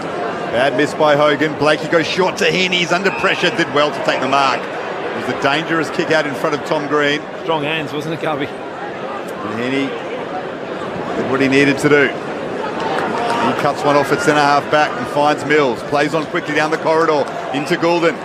Goulden with a quick answer. Blakey off the lizard goes. Gets it to Mills. Daring football by Sydney. Now inside 50. Mark dropped by Jordan. Should have taken that. And Taylor is wrapped up. They went down the corridor, the Swans. They attacked the Giants. And they'll have a ball up in attack. They lead by 21 points. Up it goes. Grundy and Briggs. One down to Angwin here. Callaghan wrapped up by Patley. Good tackle. His kick goes... Looks at okay. Goes to Buckley. He spun a full 360 in the tackle. Fonte's hand pass to Iden. He gets it back here. Runs straight into trouble in the form of Sheldrick. And now ricochets back to McInerney. He can set him from 45 and misses to the right-hand side. Justin McInerney. They're turning the ball over on the D50, the Giants. Good pressure from the Swans. Swans by 22 here. 9 gone. Back 7 gone second term. Declan Byrne on the boundary. Great sight to see. Hayden McLean is out of the rooms. He's come up. He's getting fist pumps from Dean Cox and Buller and all the bench. So he is going to sit on the bench for the rest of the game, looking fine, which is good to see him up and about. It's encouraging as the Giants chip it around. Defensive 50. Ash the turnover, picked off by Goulden. Well, they are starving them off run of half back and causing the turnover. We've seen teams do this to the Giants before. This year, Port Adelaide, Fremantle, Adelaide in particular, all in wins. And it's working for Sydney early on as Heaney gets around Darcy Jones. Long kick into attack. Mark not taken by Hayward. Yes, it is. He almost lost the handle, then reeled it in with the left bicep. And Will Hayward will kick for his third from the pocket after a fantastic grab. What a great 1v1. It looked like he'd lost it. It's gone over the top. It was a great kick to your advantage as far as Isaac Heaney stepped over Darcy Jones in the mark and his ability to actually identify a 1v1. But I'm going to have to watch the replay to see how hard it was. Hayward snaps it through. He's got 3. It was a slow start to the season for the Swans forward. But this is arguably his biggest performance of the year. 3 goals. Still midway through the second term. Swans now lead by 28. And that was an excellent grab deep from Hayward as Sydney caused the turnover again. And against a good defender too, you know, he needed a couple coming across. Lockie Ash probably needed to go harder at the contest itself in the air, but you know, he lost his defender Iden and kept his eye on the ball, and the way he brought it in with one hand and gathered it with his left. Nicely done. He is having the best game of the year so far with a good quarter and a half of football for him. He's not a guy who kicks bags, Will Hayward, but last year in those 3 games against the Giants, kicked a total of 8 goals. So he's got to think about Greater Western Sydney. And you do have that as a player sometimes. You match up well, or you feel more confident against teams that you play, and you play well against them. And he certainly started that way, hasn't he? This is now his 4th bag of 3 or more the year. Occasion 2. 28 points is now the Sydney lead here in the derby. Warner in the clearance here for the Swans. Pops it down the corridor again. Francis got the ball from Taylor. Sure, it runs on and he's brought down by Ash. And the umpire does reward the tackler. Jack Buckley's hurt in this contest as well. Francis looks like he was off. Yeah, Buckley's limping away here as Lockie Ash just settles things down for a second at fullback for the Giants. 5-7 plays 1-3. 10 minutes played second term. Friday night for you on ABC Sport. Ash will go out wide to the wing. Cadman takes the mark. Can the Swans break open this deep-lying Swans defence, which is frustrating them? It's slow going though again from Cadman. Now moves it to half forward. Grundy underneath it. Good contest by Toby Green. But it's won back by Sydney's defence. Mills, Hamble over the top to Heaney. Now they've got some space. McInerney inboard to Mills, who marks. Bumped heavily by Briggs. 50 metres is the call from the umpire. Well, not sure what else Briggs could have done there. Sure it was there. I think Mills played for that a touch. Yeah. Well done. But it's something the Swans have done well all game. They've taken the ball off the line and they've tried to make the Giants defenders obviously square up a bit more. But just looking at the replay, yeah, it's probably there. But look, I've seen a lot worse given. Briggs is much taller than him. He was trying to corral him. Maybe it looked as if he was a bit too forceful in knocking him to ground. Started to get his hands on the ball in this quarter. Mills is set up behind. Callum Mills will have a shot from 50, almost directly in front. Got it. It's another one for the Swans. A captain's goal from Callum. They are out to a 34-point lead. We have gone 11 and a half in the second term. The Giants are shell-shocked and the Swans are letting them know all about it as well out on the ground. Yeah, there's plenty going on the ground, isn't there? And certainly the Swans have got under the skin of some of the Giants players and they just need to get back to playing some football. But Whether it was there or not, it doesn't matter. It's a goal. Callum Mills. Declan Byrne on the boundary. Yeah, Adam Kingsley, the GWS coach, just had Hogan, Kelly, Callaghan and Whitfield on the bench. He was animated. He was eyeballing each and every one of them, talking to them.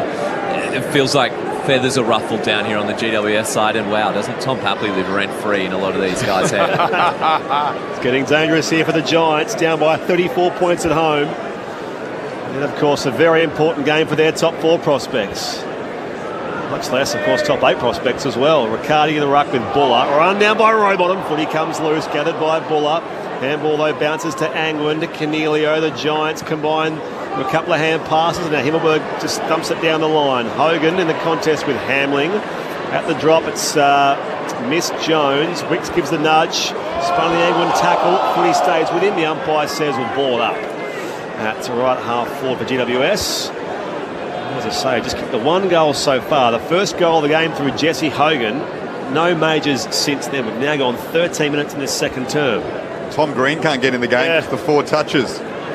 Swans winning it at the source. Warner takes it over the boundary line, half forward for the Giants. I was looking at that before, and he's the one really that needs to get going for him. You know, Callan's got his hands on the ball. Chad Warner has had 11 and 4 score involvements. Number 1 possession getter in the game, Tom Green. Number 2 in contested possessions and clearances. Swans doing a very good job on him so far. As Papley knocks it forward up to the wing, gains some territory. Hayward with 3 goals to his name. Slaps away at the football. Buckley gathers it. He's wrapped up. Ball up on the wing. Swans leading by 34 points. He's trying to look a lot more energised. Donny, look, every contest they're getting to the contest to set up before the Giants. The Swans are. They look a lot more energized. Obviously, a scoreboard can do that to you too, but your body language is very different between the 2 teams. Goulden squeezes the kick. He was going out of bounds on the full, so it's going to be a Giants ball on the outer wing. I'm wondering too if Jesse Hogan and Joel Hamling would have played at Claremont together. Probably not. They're a couple of years apart, so you're talking about guys who came into the system and got drafted as 18-year-olds. Wouldn't have played in the same Colts or under 18s. But within a couple of years of each other, and their direct opponents here tonight. You always get a WA angle in, don't you? I've got WA listeners here, of course, listening across, which is fantastic. Iden goes deep inside forward 50, picked up by that man Hamling. Shares it with Wicks for the Swans, and now Lloyd off a step, high up towards half back. There goes Hogan in the air with Heaney. Angwin to Canelio. WA guys goes to the corridor. Cabin down here again. Stringer's kick by Mills. Great work by the Sydney skipper. Ricochets to Darcy Jones. O'Halloran. Now Bedford can snap. Can they finish it off? No. Blakey goes to the spoil. Cabin on the loose football. Fends off Lloyd. But he's taken out of bounds for a throw-in the right forward pocket for the Giants. It's the Swans who lead 6-7-43, plays 1-3-9, 15 gone second quarter. Friday night footy on ABC Sport. Some huge efforts defensively. Blakey, Spoil and Cameron look who's got a mark, and Mills is smothering that. Looked like a certain goal to Stringer. That was big. Ball bouncing around and attacking 50 for the Giants. Gathered by Roberts. His snap to clear the area. Well gathered by Francis. It was a free kick though to GWS. Here we go. The Bronx cheers because they haven't had too many tonight. They'll go the way of Ryan Angwin. He can pump this along into attack with that left boot. Couple of kicks from goal. Just sets it up. Leaping is Hogan. Couldn't take the mark. Heaney at the source. Had a couple bites at the cherry, Hogan. And now Lloyd, deep in defence, tries to clear the area. Contest between Himmelberg and Campbell. Well done by Papley to rove that ball. Dart inside. And now they've got some space. He spots up Sheldrick. There's nothing wrong with his body now, is there, Papley? He's on top of his toes. Sheldrick at right half back here for the Sydney Swans. A short kick to Goulden. He's finding his way into the game now, Errol Goulden. A man who won 3 straight Brett Kirk medals in recent derbies. And now Lloyd back to Blakey. Swerves through here with a kick to find Francis. Though it's gone to Fonte first of all. Hand pass nowhere, so Fonte follows up. Leaves his way past Roberts, and now goes to Tom Green. Whitfield bursts by. A good shepherd there as well from Tom Green on Matt Roberts. Giants wheel on here towards Hogan at right half forward. He marked 65 from goal. Couldn't go from there, could he? No. He's 1 or 2 good kicks away. Short one to Whitfield. Pops it inside 50. Callaghan marks in the pocket, 45 out. He could probably go from here, Callaghan. Under 50, probably kicking from 50 on an angle. Favours for the left foot. Better ball movement. A bit more. Fonte was the one that set it up. He's actually looked inside here and he's got... Inboard here, Cornelio. High kick toward the hot spot. Too deep down there for Riccardi. Swans with numbers in defence, and now Roberts up against the boundary line with Cadman out of bounds for a throw-in. Declan Byrne on the boundary. He's been hobbling around for 5 minutes, Jack Buckley, since that contest you guys called. He's finally come off. He couldn't shake it off, so he's with the doctors now. We'll keep an eye on Jack Buckley. The Giants' best passage of the game for a while, trailing by 34 points. It's boundary throw-in in attack for them. Down to Tom Green, the snap. Big goal, Tom Green. Giants needed that badly. He does that ever so well. He's added that element to his game this season. From the stoppage, one step, over his shoulder and through. And just when we were saying he was having a bit of a quiet game, he delivers with an impactful moment and a much-needed goal. The Swans lead is now 28 points, 17 and a half gone in the second quarter. Yeah, absolutely quality footballer and quality finish. You know, he's a quite start to the game, but he doesn't need a whole lot of opportunities like that around goal. It's something like he's said, Garby, it's really added to his game this year, kicking goals and being dangerous forward 50 player, you know, so, and he's given lip to Papley and everything after the goal, as they all are, and they just need to let their actions talk, the Giants, and forget about the lip and what's going on, you know, and get back to what they know how to play, and they're slowly but surely, but certainly needed it. Around the grounds at Docklands, third term underway there. The Western Bulldogs 12-5-77 leads Essendon 2-5-17. So it's out to 10 goals there. The Dogs will be in the 8 tonight, with most of the round still to play. So their position, something they're fighting for, as well as, of course, these two sides. Put Freo in the mix as well. In fact, Jordan with the clearance for the Swans. Miss Campbell in the forward line. Fonte in defence for the Giants. The Kelly, and now Himmelberg. Erskine rebound. It's a 10-point pass to find Bedford. Right half back. Probably off to the flying Finn. Callahan on his left peg. Down the line again here, but it's picked off by Hamling. Been well opposed to Hogan. An important defensive mark at centre-half back, Joel Hamling. He's won a couple of contests, hasn't he? You know, to do his confidence really well as he comes off now, and it looks like they're changing opponents, Hamling and Rampy on Hogan.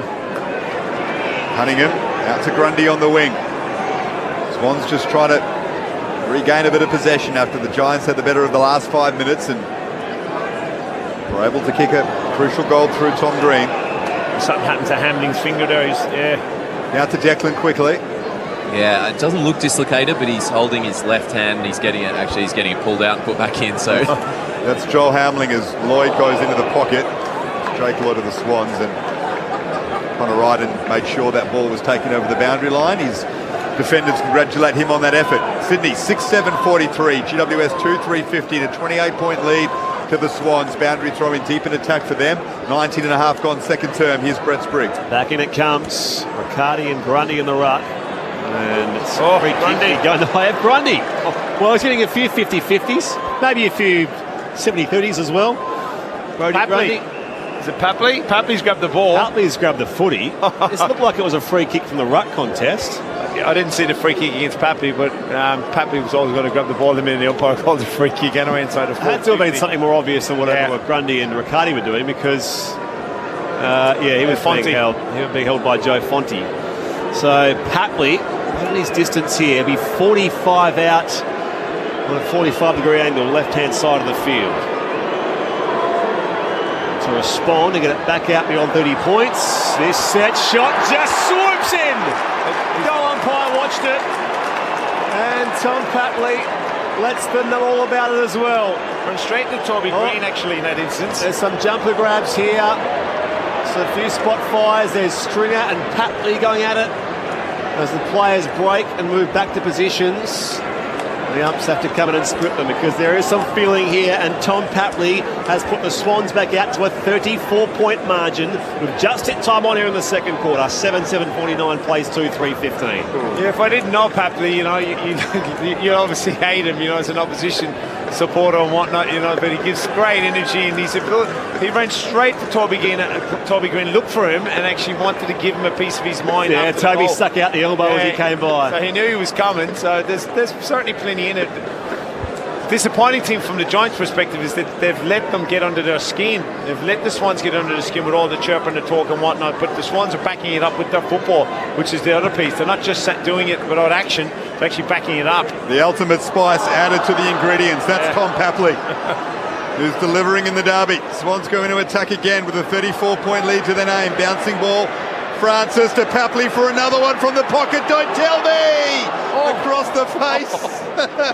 That would have been something extraordinary. He might have run into rope Z if he'd kicked that. He celebrated with the faithful. He is bouncing about everywhere, Tom Papley. 35 points the Swans lead by with that behind. The camera on the screen, his face, he's got the mouth going, oh, how close was that himself? He's doing a commentary on it. That's a new game high mark, 35 points, as Daniel Garb mentioned, as Aaron Francis spoiled out of bounds for a throw-in. Declan Byrne on the boundary. He's like Velcro too, isn't he? Every Giants player he walks past, he just magically sticks to them. He gets in their face. And even then after the goal, he looked at the umpire, pointed to him, and as if to say, you saw what they did to me. So he's got everyone going down here. As we said, it's his kind of stage, Sydney derby, but it's also just being an away derby, being the villain as Canelio is taken high by Goulden. Free kick the Giants at left half back. A demonstration there as well with Goulden standing over him like Muhammad Ali. And as Canelio gets up to take his kick, 7-8-50, plays 2-3-15, 23 gone second term. Middle of the byplay, the Swans are backing it up, crucially. With that 6-goal lead as Canelio kicks to half forward. Good mark, Darcy Jones. Wicks tried to work him under the football. Jones with strength took the mark. Now finds Riccardi. Couple of kicks from goal, 60 out. Goes into the pocket. Hogan couldn't take the mark, extended the arms, gathered by Mills, got around Jones and now clears the area. Another opportunity for Hogan, not taken. Off hands at halfback for the Swans. Blake is there, well wrapped up, caught holding the football. Tried to run away from that tackle, the Lizard. Riccardi stuck it.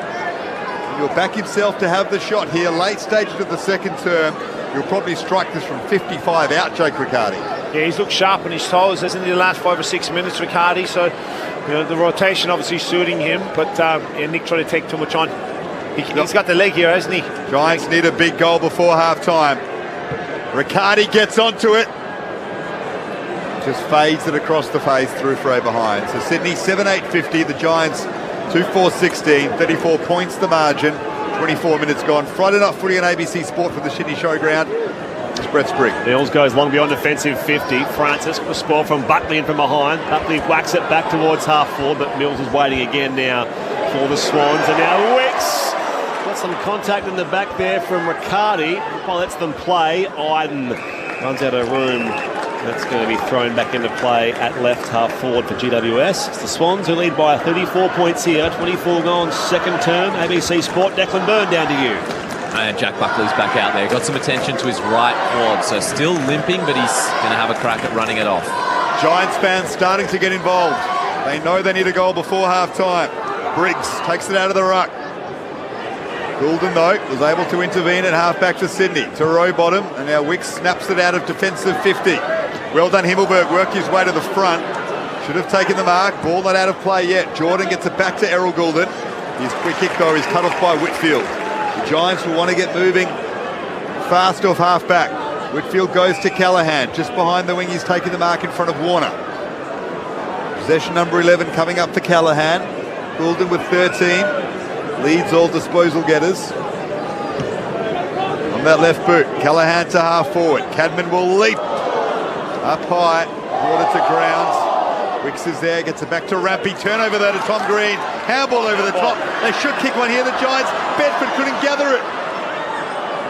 Heaney had it for a moment, and now the Swans can clear. Goulden's taken the mark.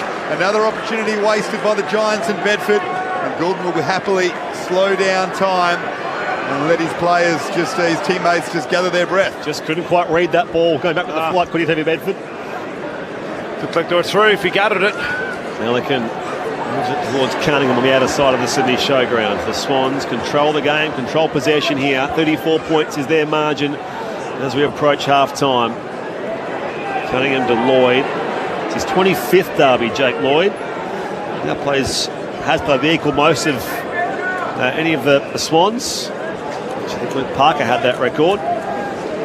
Lloyd goes to the half-forward area, but Buckley intercepts. And that's going to be a free kick, which will come the way at Himmelberg. He's 4 games shy of his 200th, Harry Himmelberg. Back across to Whitfield, and There they go again. Connor Iden draws the player. Hand pass for Haller, and the Giants can reel on here from half back. They found some space. They've got a half forward looking for Cadman. Well done, Rampy. Cut across. Ball hasn't gone out though. Gathered by Cornelio. Pops it over the top. And over the head of Bedford again. They've wasted an opportunity to put Toby Bedford through. The kick from Cornelio was overcooked slightly. Melican took the mark. Swans breathe a sigh of relief once more. McInerney has it in the left back pocket. It's been a problem all night from going forward, hasn't it? Turnover ball. Giants, that is. Short kick. Back to Mills. He'll switch all the way back across to Melican. Room to bounce, and now it takes on Cornelio. Flies the hand pass back to Blakey. Hurries it straight down the throat of Callum Brown. And marks it left up forward here for the Giants. They must get a goal before half-time, you would think. They'll just spark their own way back into this game. They concede some ground to go back to Ash on the members' side logo. Callahan comes up the ground and marks 75 from goal. Needs a neat entry. Goes toward the teeth of goal. Cadman! Uncontested grab, 25 out directly in front. He looks like the most likely, doesn't he? He's the one that's jumping at the ball and getting his hands there. He looks very, very dangerous. You'd almost want to try and clear away from him, and good luck trying to tell Jesse Hogan and Jake Stringer get out of my way, but he certainly looks like the one that's the likely one for the Giants right now. I think he's certainly arrived, hasn't he, now, Aaron Cadman? As a third-year player, waiting for this period of his career. I mentioned 6 goals in his last home game here a couple of weeks ago. 33 for the year. He's seizing some control of that forward line alongside Jesse Hogan, and he has a goal here. A much-needed one for the GWS Giants as we approach the major break. Swans are 7-8-50. The Giants are 3-4-22. 28.5 played second term. Friday night 40 on ABC Sport with Ireland's favourite son and premiership winner, Ty Connelly. If they steal another one here, the Giants, it mightn't be too bad for him, because they've really been dominated in the half of football. So his ability to run and jump at it, but also now he's got back into his game, his ability to stand. But Mills was dropping off, looking to actually try and intercept. You can't give a player like that, Cadman, the ability to run and jump at the ball now. He certainly has arrived. He's a key forward that wants the ball, and he's looking dangerous. He wants to take the responsibility. Come with me, lads, and that's the way he's playing his football at the moment. Just watching some of the Swans players there while Cadman was going back to kick, it looked like they were saying we need to get out of our own defensive 50 a bit more. It's almost as if they're waiting for half time, and you see Errol Goulden saying, no, we've got to try and move it up the ground. We can't just sit off and hope for half time, as big as their lead may be. They win this clearance. And it's gathered by that man, Goulden, making an impact. 52 out on the right. His kick isn't great. Marked by Himmelberg. Swans leading by 28 points. And the Giants got themselves back into this game in terms of territory. Their half forwards look extremely dangerous tonight, the Swans. Himmelberg up to the wing. Briggs is there. He'll take the mark. Still time for another goal for GWS. He'll be getting the message from the bench. 45 seconds to go until the main break. Briggs goes short to Whitfield. They'll try and build one final attack. Swans leading by 28. Whitfield goes long. Cadman is the target again. He'll leap off hands. Darcy Jones couldn't get it going forward. Mills got the important contest win. And now the Swans could potentially go quickly. Here's Papley to Goulden, Roberts, and now Rowbottom. He's got some space and room to bounce. He can pop it high inside 50. No one's back there, save for Lockie Ash and Harry Himmelberg. So Ash, eventually Chad Warner arrives to him. Back to Himmelberg. As the seconds tick down here in this opening half, in which the Sydney Swans put their foot to the floor and extended their quarter-time lead out past 5 goals. The Giants did pull one back though, so it's 7-8-50 to 3-4-22 at the break. 3 goals to Will Haywood. He's never kicked more than 4 in his career in a game, so he's on for some good form so far, Will Haywood, especially with Hayden McLean being subbed out in the opening minute of the game. If you have just joined us, it was sickening scenes. He hit the deck, he was out cold, and the sub came for the Swans inside the first 30 seconds. So big opportunity for Haywood et al. Up front. Haywood has those 3 goals. Singles to Grundy, Heaney, Papley and Mills. Meanwhile for the Giants, who did concede at one stage 6 straight goals either side of quarter time. Jesse Hogan kicked the goal in the first term, and then Tom Green and Aaron Cadman on the board here in the second quarter. The Swans by 28 points. Just quickly, third term at Dockland. The Bulldogs 13-785 lead Essendon 3-6-24. Margin 61 points there.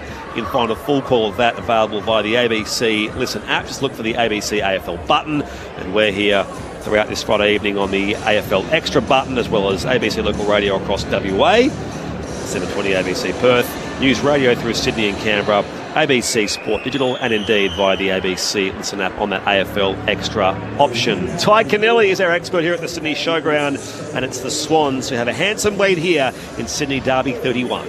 Yeah, it's the area in the middle of the field where they've been winning the game. Obviously, the Swans, we know, are coming in with their ability, that quality midfield group that they've had, but then their efficiency in the front half of the ground. Their half forwards have looked extremely dangerous, and they've put the Giants defenders under a lot of pressure, and they've looked extremely shaky. And that's Campbell's been good. Obviously, Papley, we know he's gone. Warner's been the other one as a forward. It's looked dangerous, but their ability to win the clearance and the contested possession is very, very evident, and it's something that the Giants coaching staff and the Giants team will have to go to work on at quarter time. You know, Tom Green has had a quiet game, albeit the goal that he finished, but they just haven't looked like it around the ball tonight, the Giants, and they've been beaten up around it. We know that's an area of vulnerability for them, but they've still got to come better prepared to actually come with the contest. The other part of the game is where the Swans have come to really antagonise the whole team. The Giants' perspective, they've got to be better than that. Teams are going to come at you at times. You've just got to play your game, and you know, from the Swans, they're actually doing both. So they're winning the contested footy and they're antagonising the opposition team. So you know, they've got the whole game going for them, and they're looking very dangerous front of the ball.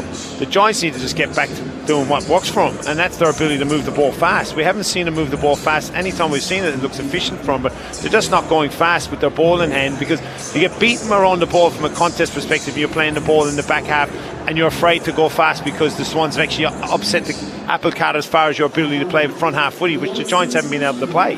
And now they're looking like they're a team that's on the back foot for the majority of that game, the Giants. The voice of Ty Kennelly, Sydney Swans premiership star on ABC Radio, Friday night footy. Swans leading by 28 points at half-time. I've asked a couple of the Giants players this season, how do you get through this game plan that teams have against you to sit off, starve you off the corridor, and that run off half-back? They believe the way to get through it is for their midfield to run harder and harder and harder and spread the ground. I'm not quite sure they did that for long enough in that first half. Maybe that's why Adam Kingsley read a couple of players the riot act. Josh Kelly, just the 6 disposals. Toby Green, just the 3 touches. Looked lively for the first 5 minutes. Barely sighted since. Ash has been kept quiet with just a 7. So they can't find a way to break the Swans open. And then you watch Goulden and Grundy and Warner and then Mills of half-back have such an influence on the game. It's a constant problem for them that the Swans seem to be exposing in the first half of Derby 31. Yeah, it is. And obviously the Swans have come well prepared for the game itself and how to actually counteract the strength of the Giants, you know. And so sometimes you can slow the game down, go long and actually get to the front of the contest and get some forward hands and actually go that way. They haven't done that either. They've tried to break it, and they've turned the ball over a lot, the Giants, tonight, and certainly in the back half of the ground, which has given the Swans impetus to go forward on it, and they've hurt them, you know. Even the Mills 50 free kick, you know, it was a turnover at the time itself, you know. They've done it in the back half as well. For Papley's goal, it was a turnover kick inside. Will Haywood's a turnover kick. So they've turned over a lot of the ball tonight, the Giants, in the back half. Their ability to get back, they've been really smashed around the ball for mine. The contested possession and clearances is a big worry. So they're going to have to look at putting an extra player inside there, which is probably going to give a spare behind the ball to the Swans. In that quarter, Callum Mills really got going. He was the one started setting up. He had a quiet first quarter from it, but he was one that really started to give some bounce to the Giants. And Nick Blakey, their efficiency, you know, while they haven't had huge numbers, the difference between him and Whitfield, he's been damaging Nick and his ability to look and carry and actually take the game on. They've looked more like the Giants than the Giants themselves with the ability to take the game on the Swans. Mills, 10 disposals and a goal in that second term. Errol Goulden with 12 possessions in that quarter. He didn't have it in the first 10 minutes of the game. He does that so often. He had no possession, you know, so he backs his ability obviously to run the game, as do the Giants. We've seen the Giants in this position numerous times when the coaching staff get them back together and get them into the rooms and actually set the plan and reset as a football team. They've clearly been rattled by the Swans' ability to get under their skin is the other thing. But the issue is, I suppose, traditionally they've been lackluster in second halves of big games. Yeah. They had the lead, lost the lead and faded, but they're going to come back now. They have to spark and show it early in the third term, don't they, the Giants? They have. Look, they've done it in last quarters. Obviously the Callum Ward instance, we saw him against the Gold Coast when they didn't start well, so they have some runs on the board as far as doing it, you know, but I just haven't seen the Giants play with any flair or excitement tonight. they haven't taken the game on. And Harry Himmelberg's looked jumpy behind the ball. Jack Buckley Taylor hasn't looked like himself tonight either, behind the ball. I know he's coming out of injury, so it's all the Swans. For me, the Giants haven't fired a shot. So that they'll be in the rooms going, boys, we haven't actually fired a shot, and look what's happening in the scoreboard. So let's get ourselves right. Let's get us back into the game. And that starts obviously around the ball where Grundy's had a better of it for mine with Briggs. He's been ability, obviously kicked a great goal, but he's also given first use to him to his midfield group. But they've got to get back to playing with a bit more flair and excitement. We said it before the game, which rooms you want to be in going into this game? It's probably the Swans. The pressure is on the Giants as far as performing because they're expected to win it, but they've got to win this game. They're also fighting for a top 8, a top 4 spot. So as far as the game itself, it's going back to the process for the actual Giants and around the ball. They got to neutralise this. Halloran has had no impact whatsoever in the game. Tom Green's been quiet. Josh Kelly's been quiet. Cornelio's been quiet. So where's the game going to change from? Give a hand to Callahan, and actually his ability to win the ball. There's only so much he can do around the ball, but they've looked light around the ball tonight, the Giants. Declan, just quickly an update, a halftime update from you downstairs. Yeah, just on Hayden McLean, who did come out during that second quarter. He showered, he was in the tracksuit, and just getting word from the Swans camp that he's doing really well. He's talking, he's in good spirits. He was having a laugh with the doctors just at halftime then. So positive news for the welfare of Hayden McLean. Okay, thank you, Declan. Yeah, five goals from turnovers in the first half from the Swans, so that is the difference in the game right now, 28 points. Will Hayward with 3 goals. We've spoken about it a few times this season. They signed a big contract last year, 4 years on big money, and when the Swans were crying out for some threats up forward with Amadi out, McDonald out, he didn't really step up on a few occasions when you thought this was his time. Tonight he's done that. 3 goals in the first half. Rather than being just a role player, he's taken big grabs and kicked goals in big moments. They probably need more out of that from him week to week, Will Hayward, to be the player that they want him to be, rather than just the role player. But tonight he's doing that. You're right. The consistency is that key forward in the scoreboard. We know what he can do from a pressure player and his ability to work hard, but you're right. Not early in the year, he didn't have the quality of the ball coming in either. When you didn't have those types around the ball and Errol Goulding and whatnot around, actually, and your better players and Mills with the ball in hand, so he didn't have that quality in front of him. I think in a twist of fate, Francis has actually given him more than Melican, and when you prepare as a defence for a player and then he goes down early in the game and you haven't prepared for Francis, his ability to actually put some pressure on him, and he's looked good on the ground balls, Francis, and forward of the ball. The ground balls forward of the ball for the Swans has been elite in the front half of the ground, and those smalls we've talked about, Papley and Campbell, has put the heebie-jeebies on the Giants defenders. We've got ABC News coming up. Just quickly, just saw a clip of the Fox halftime interview. So on Fox Footy, Ben Dixon asked Toby Green about Tom Papley, how's he going? And he said he's looking a bit overweight. Let's see how he goes in the second half. Wow. That's Toby Green about Tom Papley. Wow. So there is just more of that byplay which goes on between, especially those two lively figures. Who says the halftime interviews are a waste of time? Yeah. Well, there's clearly plenty in it, and clearly, that Tom would be saying that, and he doesn't look right, Tom, but he's kicking goals. Swans by 28 points at the half in Sydney right. Derby 31. Meanwhile at Docklands, third term there, the Bulldogs 15-7-97 leads Essendon 4-6-30, margin 67 points there. The Dogs will be in the top 8 tonight, albeit some massive games still to come which will shape the top 8. This game is one of them, and the second half is still to come in this derby at the Sydney Showground. Friday night footy on ABC Sport. We'll break and hear now from the ABC Newsroom.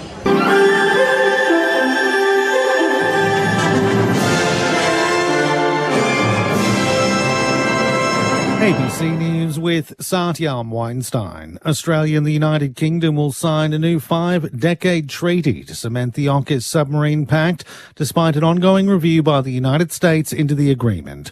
Foreign Affairs reporter Stephen Jejets has more. This announcement isn't directly connected to the review in the sense that it was first announced last year when Richard Marles said they were going to start negotiations, Australia and the UK, on this agreement. The review, of course, is a more recent phenomenon. So this announcement isn't a response to the review, but I think the way it's been presented, and perhaps the timing with Auckland as well, is very much designed to signal to the United States, as well as to the public in both Australia and the UK, that these two governments remain absolutely determined to stick with AUKUS.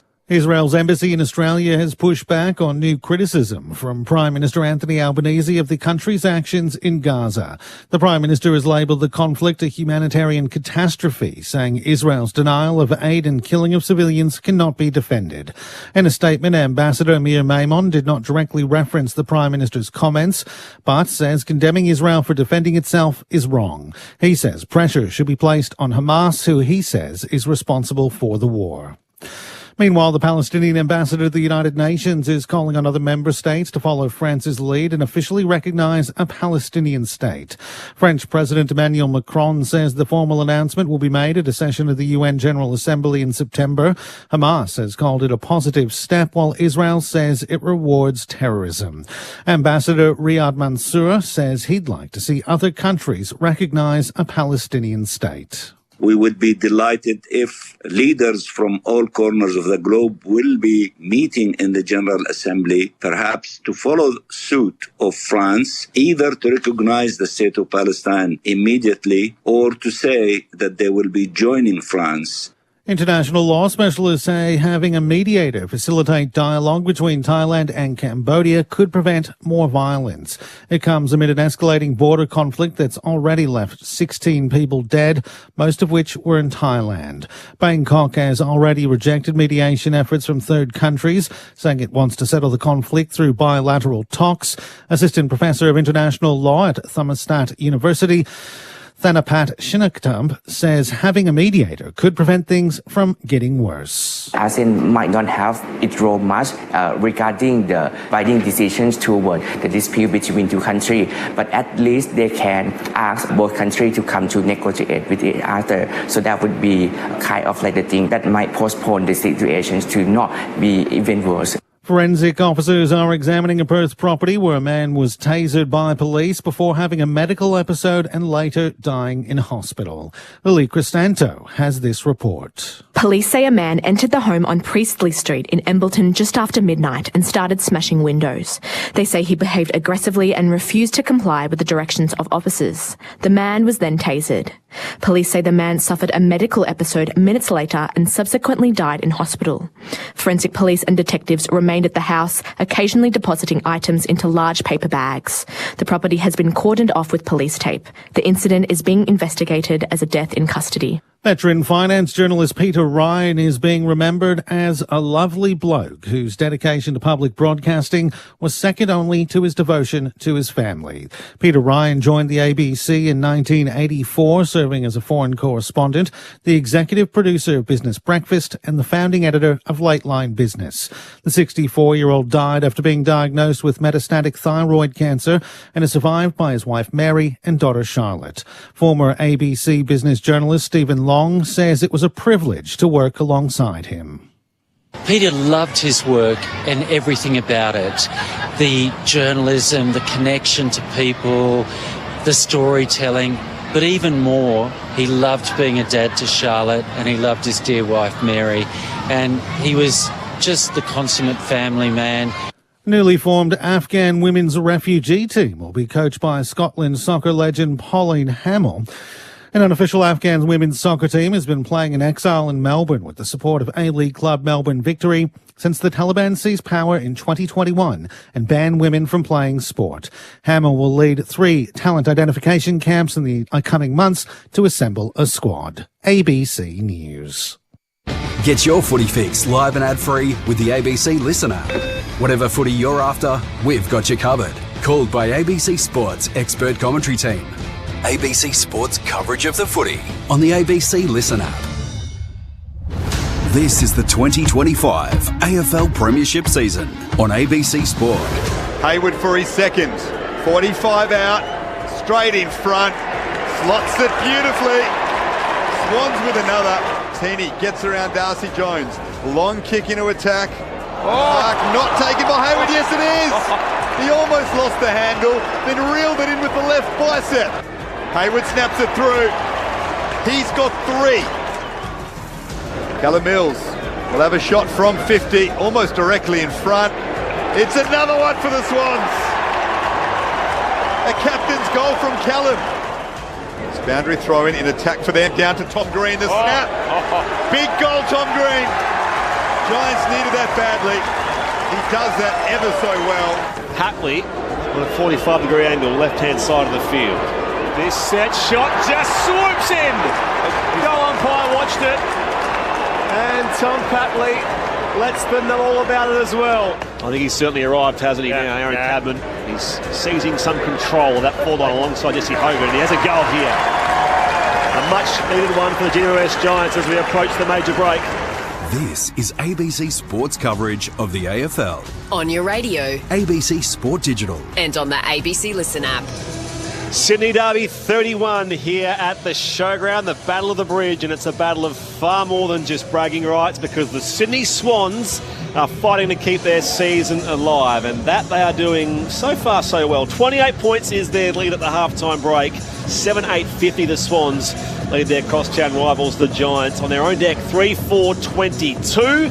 The second half is not too far away here with Brett Sprigg alongside Dan Guard, Premiership winner Ty Kennelly and Declan Byrne on the boundary. Your texts always welcome, 0437 774 774. Don't forget to add your name and distinguish your text from the other game going on, which is at Docklands, where the Bulldogs now lead Essendon at three-quarter time by 79 points.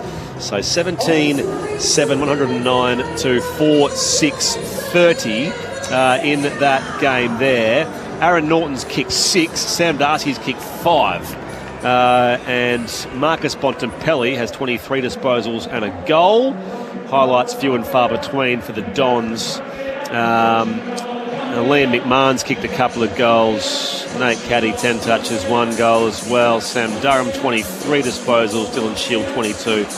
Mason Redmond, 22. So we'll keep you across what's happening there. A full call available via the ABC Listen app with Corbin Middlemass and the team on the ABC AFL button. Just quickly in the NRL, live score second half. The Eels 18 lead the Broncos 14 in Brisbane. Earlier in Townsville, the Cowboys 38 beat St George Illawarra, the Dragons 32.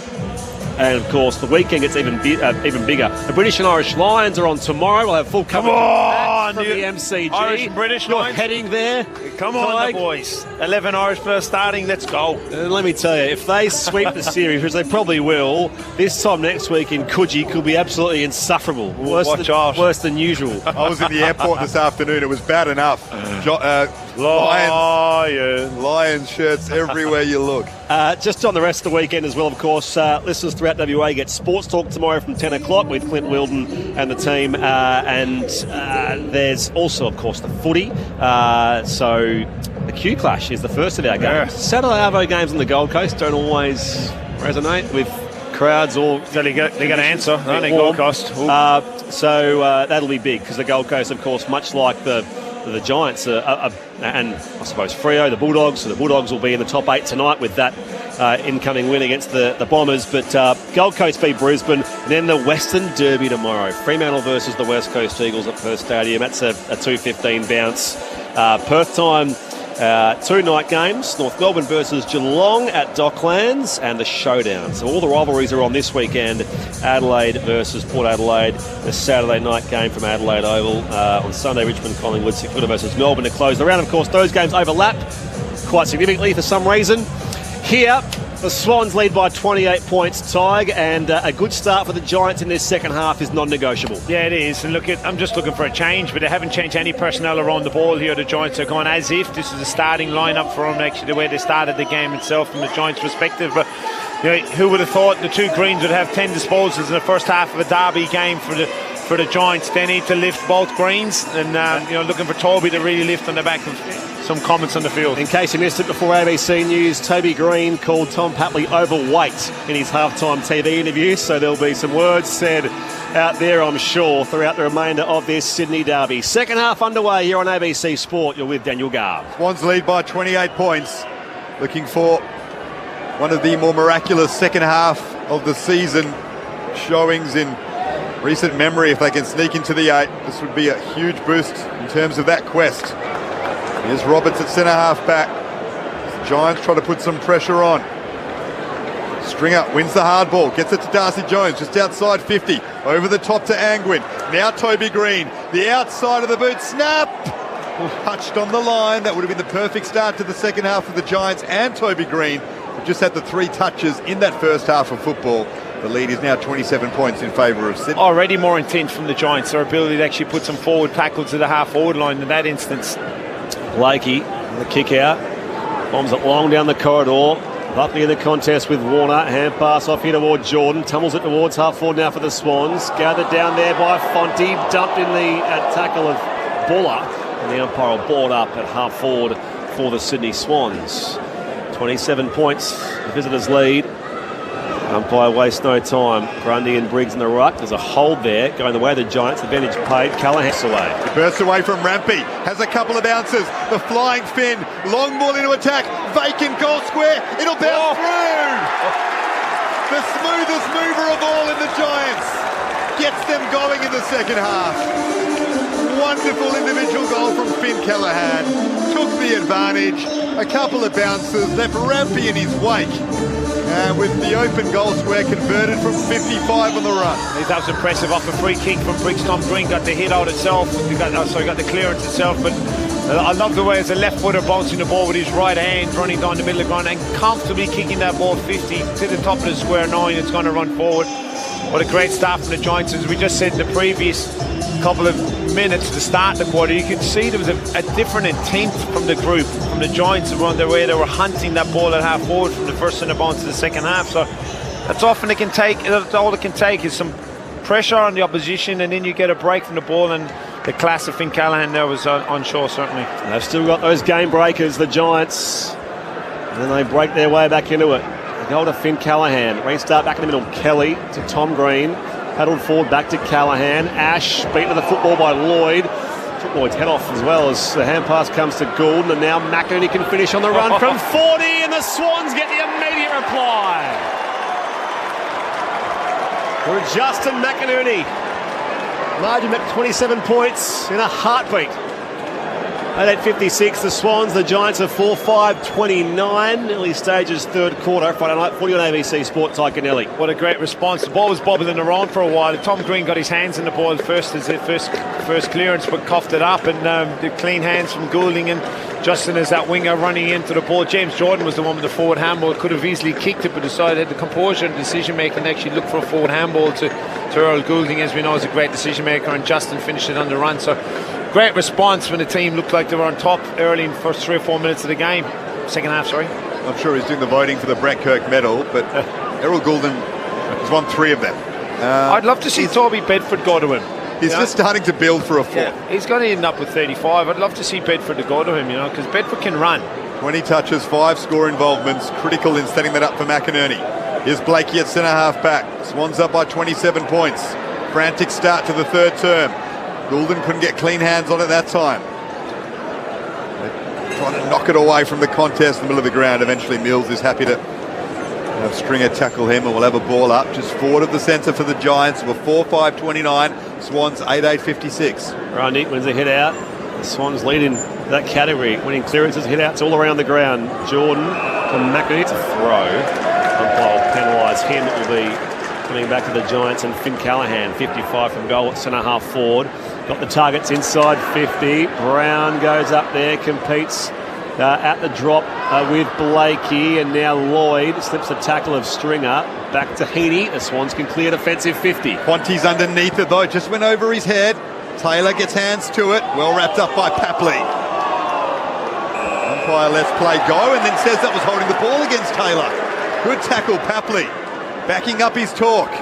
Into the middle of the ground, finds Sheldrick. Plays on now on his left.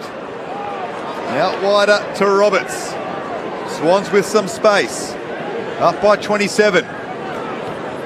Roberts guides it into the forward pocket. Buckley with the punch. Down to Angwin. Puts that in front of O'Halloran. Darcy Jones, quick thinking. Gets it to Angwin, who was running by. His kick under pressure is a scrappy one. Rampy's there in front of Stringer, who's been really quiet in the derby. And then a good tackle by Whitfield on Goulden. Goulden caught holding the ball. That's better attack from the Giants on the Swans' #1 player. Whitfield, the hand pass off to O'Halloran. Spears the kick inside 50 and finds the chest of Cadman, who marks 35 from goal. Yeah, and now just flip the script a small bit with actually turning the ball over in their front half, which is the Swans' back half. That's the Giants with great pressure and tackle and turnover. When you turn over the ball in your front half, it just gives you opportunities and better looks at the ball itself because of your ability of the opposition team not to actually set up behind the ball. So big goal here. 2 goals in the start of the quarter. Just exactly what the Giants need when they only had 2 in the first 3 in the first half. His third ever game was the Giants' last derby win a couple of years ago. Aaron Cadman with that left boot lays into it. There is goal number 2. So the Giants hit back again. Margin 21 points the Swans' way. 8-8 plays 5-5. 6 minutes having elapsed here in this third quarter. Friday Night Footy on ABC Sport. Tyke Nelly. Yeah, the front half turnover game, it's starting to get going for the Giants. Their ability to actually, obviously get on the scoreboard in that instance itself, but before, and just with the opposition team under pressure in the back half. In that instance, we saw Rampy run over the top of the ball itself, and then Earl obviously picking up the ground ball and the pressure tackle, which forced the turnover and gave them the opportunity to go forward. So it looks like a better start, and it looks like more like the Giants team that we know, the way they've started the second half. And the Swans won't give up, as we saw with kicking the second last goal of the game. Put the response quickly. Let's see if they can respond quicker here, where the Giants are looking for a back-to-back goal to get some momentum into their game. Big tackle by Whitfield on Goulden. Well, the two of them are playing on each other, and Whitfield's got 16 and Goulden's got 21, so it could be an interesting night for the Vols. Errol was starting to have a massive influence. Whitfield did well. Bouncing ball middle of the ground off the bounce. Here's Heaney. He hasn't got gone at all. Isaac has he either. He's the other one from the Swans' perspective. Puts it out in front of Goulden. Couldn't quite control it. Himmelberg with him. He'll send it over the boundary line. We'll have a throw in. On the wing. Swans up by 21 points. Yeah, Isaac with 10. He's kicked the goal. Obviously, he's had a couple of score involvements, but he's one positive for the Swans as far as his ability to get going. He's got a lot of upside in his game, as we know. Back in it comes. Grundy and Briggs. Grundy with the contest. Is that a bounce? Out of the ruck himself. Now a bounce. Underground hand pass to Heaney. Both of them kept running as well. Under pressure from Tom Green. Overrun by Sheldrick. Gathered by Goulden. Handball out in space. Heaney goes to retrieve it now. Back to Wicks. Right down from behind. Still alive here for the Swans. Roberts weaves it back here towards Warner by hand. His kick inside 50. Patley spills it. Can't quite follow up. Leaves a path there for Campbell. Patley on hands and knees, sprawling for it. Evades the Tom Green tackle. Handball to Chad Warner. He was run down by Ash. Just got the hand pass away. Roberts 65 from goal. High up under it goes towards half forward. And Toby Green parks himself under it. And the Giants skipper will go again from centre half back. Far better defensive pressure from the Giants. Out to the wing. Stringer does well to break away from Goulden. This is better from GWS. He goes to half forward, has Riccardi in space, takes the mark, 55 out. Cadman wanted to lead up, now he's doubling back towards the goal. Cadman, nice swap over. Riccardi directs traffic, sends it into the pocket.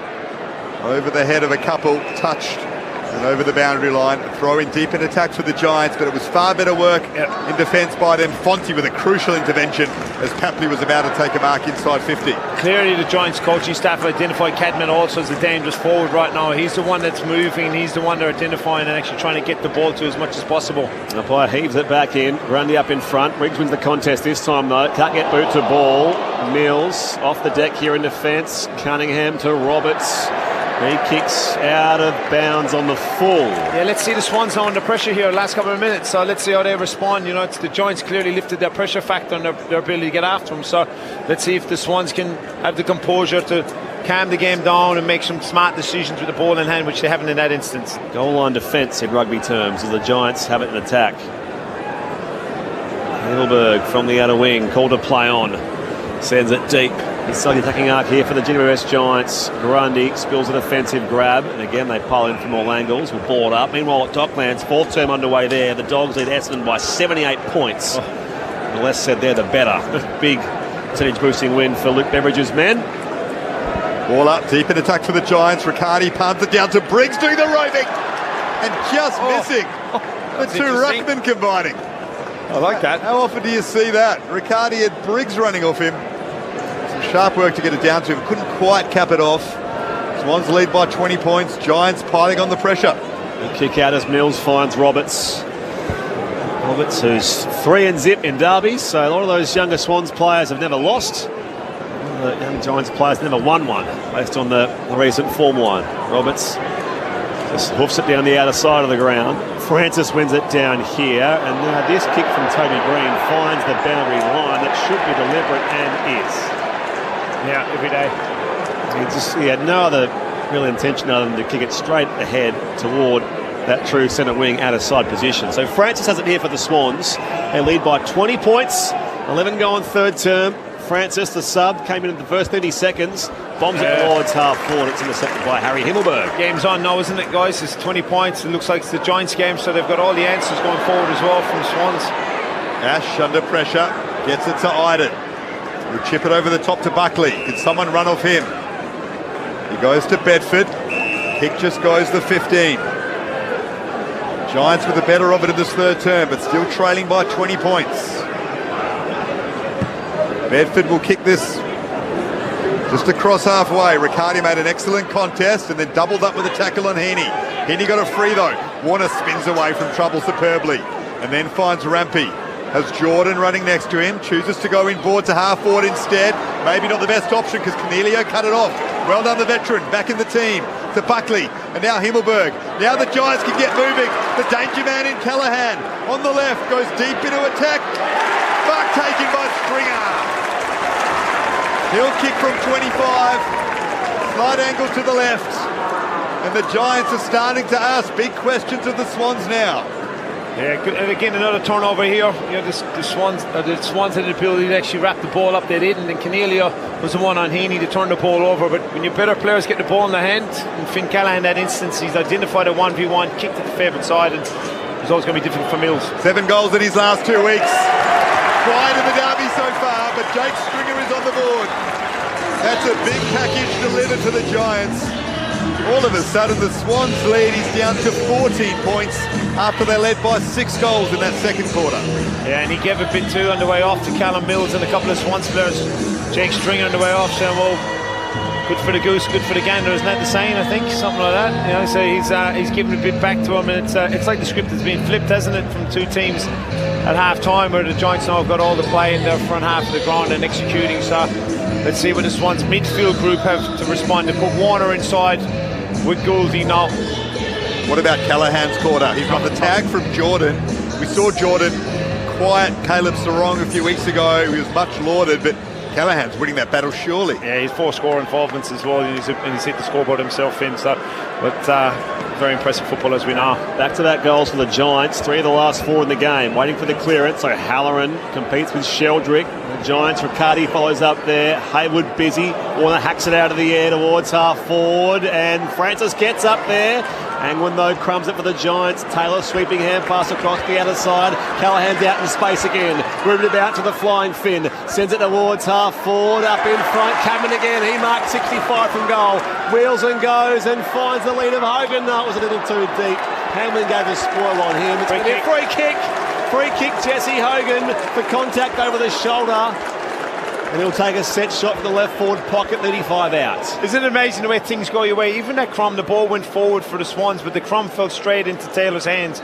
That wasn't happening in the first quarter, but when you've got the momentum, it's amazing the way things happen. And the free kick itself, he's came over the top. I'm not too sure it was a free kick looking at the replay itself. It looked like he's missed him, but he landed on Jesse Hogan for the free kick. He'd fancy his chances here, wouldn't he, in this pocket, Jesse? He is the sort of guy who can make them pay. Kicked the first goal of the derby. Lining up here for his second. Tiptoes in. Drop punt set. Shot across the face. And Toby Green! It's knocked down towards the skipper. And he thumps it through from the goal line. He was all alone. It was knocked off the pack towards the Giants' famous number 4. And Toby Green said, thank you very much, but I'll review it. But checking if it went behind from the set shot itself and what happened, but I don't think it was. An initial eye. Now that's in play. It hasn't gone behind the ball. The whole of the ball has to go behind the line. And what? Can they? Yeah, it was just front and centre, and Toby Green pops it through. This will be 3 straight majors for the home side, and it's game back on here in the derby. 4 of the last 5, which is more. I just don't understand why you don't put in quality players, obviously, in green, even when they're not on. You got to follow them. Around goals is a reason they're called the AFL footballers. That's a captain's goal. Margin back to 8 points. The Giants are 7-6-48. Sydney 8-8-56. Only 15 gone in the third term, which has belonged to the Giants so far. Friday night footy on ABC Sport. Again, it was Finn Callahan looking for, obviously, it was the Cadman kick, and then the Cadman kick to Jesse Hogan. It's Callahan that's doing it all the damage for the Giants right now. James Jordan is trying to put the clamps on it, but he's got the ability. Very, very poor defending from the Swans in that instance. You know, they should have rushed it through. There was no ruckman there. The ability to, basic as the game comes, you got to try and rush that through from the Swans' perspective. And yeah, it's been a big 10 minutes, hasn't it, in the shift of a game. It looked like it was gone from him. It's Callahan's quarter so far. He is inspiring the Giants. They've cut the margin back to 8 points in favour of the Swans. There's Rowbottom winning the hard ball.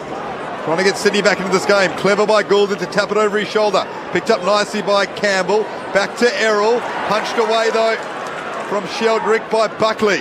And he knocks it forward again to Toby Green. He's wrapped up by the other skipper in Mills. Ball up in the middle of the ground. Sydney Derby 31 is delivering in a massive way again. Yeah, we seemed surprised. It was always going to happen, wasn't it?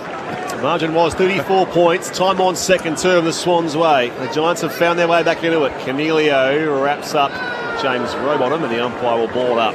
I'll be getting Brodie Grundy on the ground. He's here resting, and when the momentum's gone against you, got to shift that rotation. I'm not a big fan of it. You know, you got to give the player a break. But when the game's gone against you, throw your rotations out the window and get your better players on the field. 17 going third term. There goes Remember the clearance win, but it's a kick which goes straight down Fonty's throat.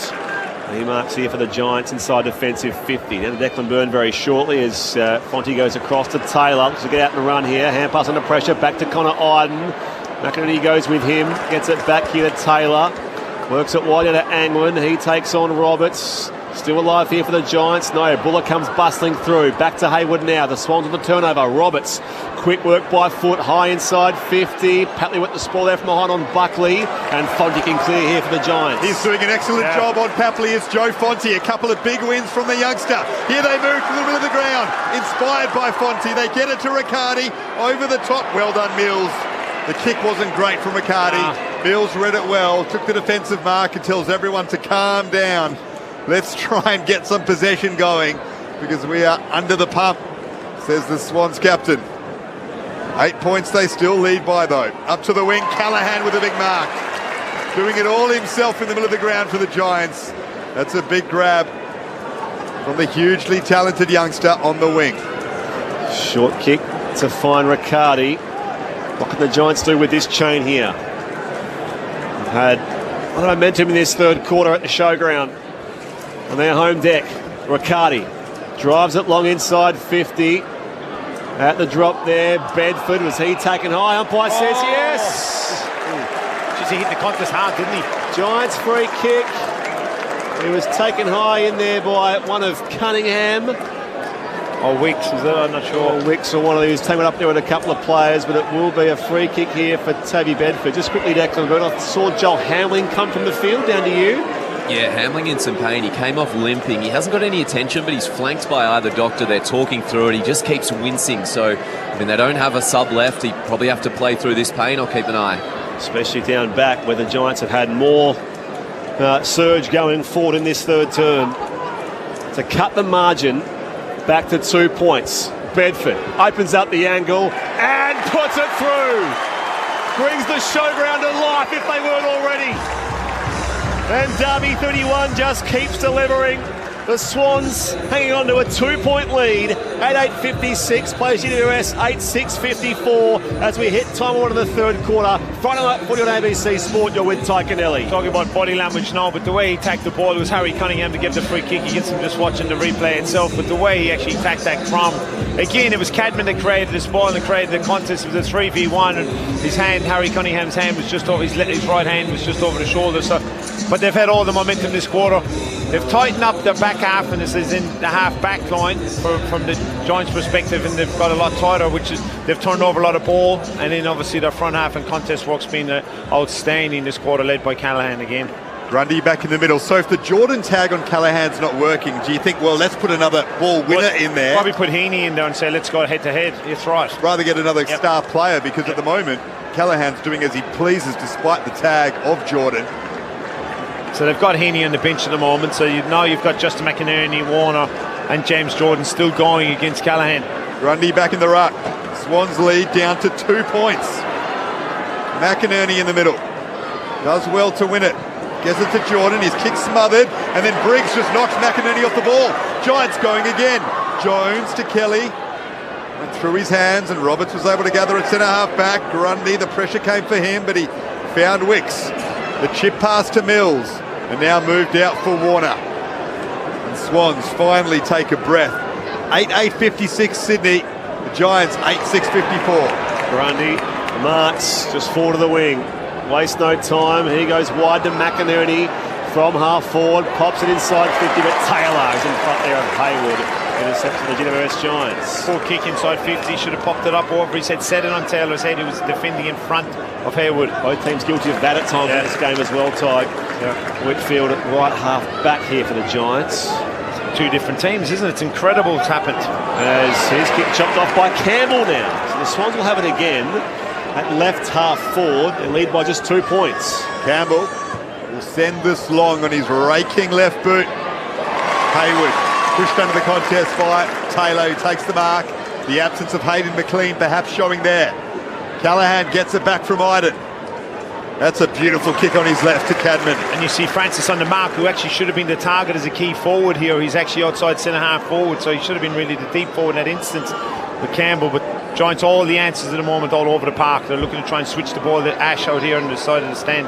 Cadman goes back to Himmelberg. Now Taylor, back in the side, the All-Australian defender, loves directing traffic, does so to Ash. He'll take a bounce, draw a man, get it to Briggs, had to bend down low, but gather the footy. Kicks deep into attack, Grundy underneath it, got one hand to it. Bedford puts him under pressure, Goulden right in front of his old defensive goal line. Got it to Lloyd. Now Blakey in the pocket. Will clear the area, but it's all Giants at this contest. Through the hands of Ash. And the free kick will go the way of GWS. Well, they had to intervene somehow, the Swans. They did so illegally. Lockie Ash with the free kick. The Giants have kicked 4 in a row and 6 of the last 7 in the game since the Swans led by 34 points late in the second term. Grundy loose now behind the ball for the Swans, trying to shore him up. Ash plays on around the man on the mark, Buller. He's too quick for him. Ash, hurried hand pass though back to his teammate in Whitfield. Pops it inside 50.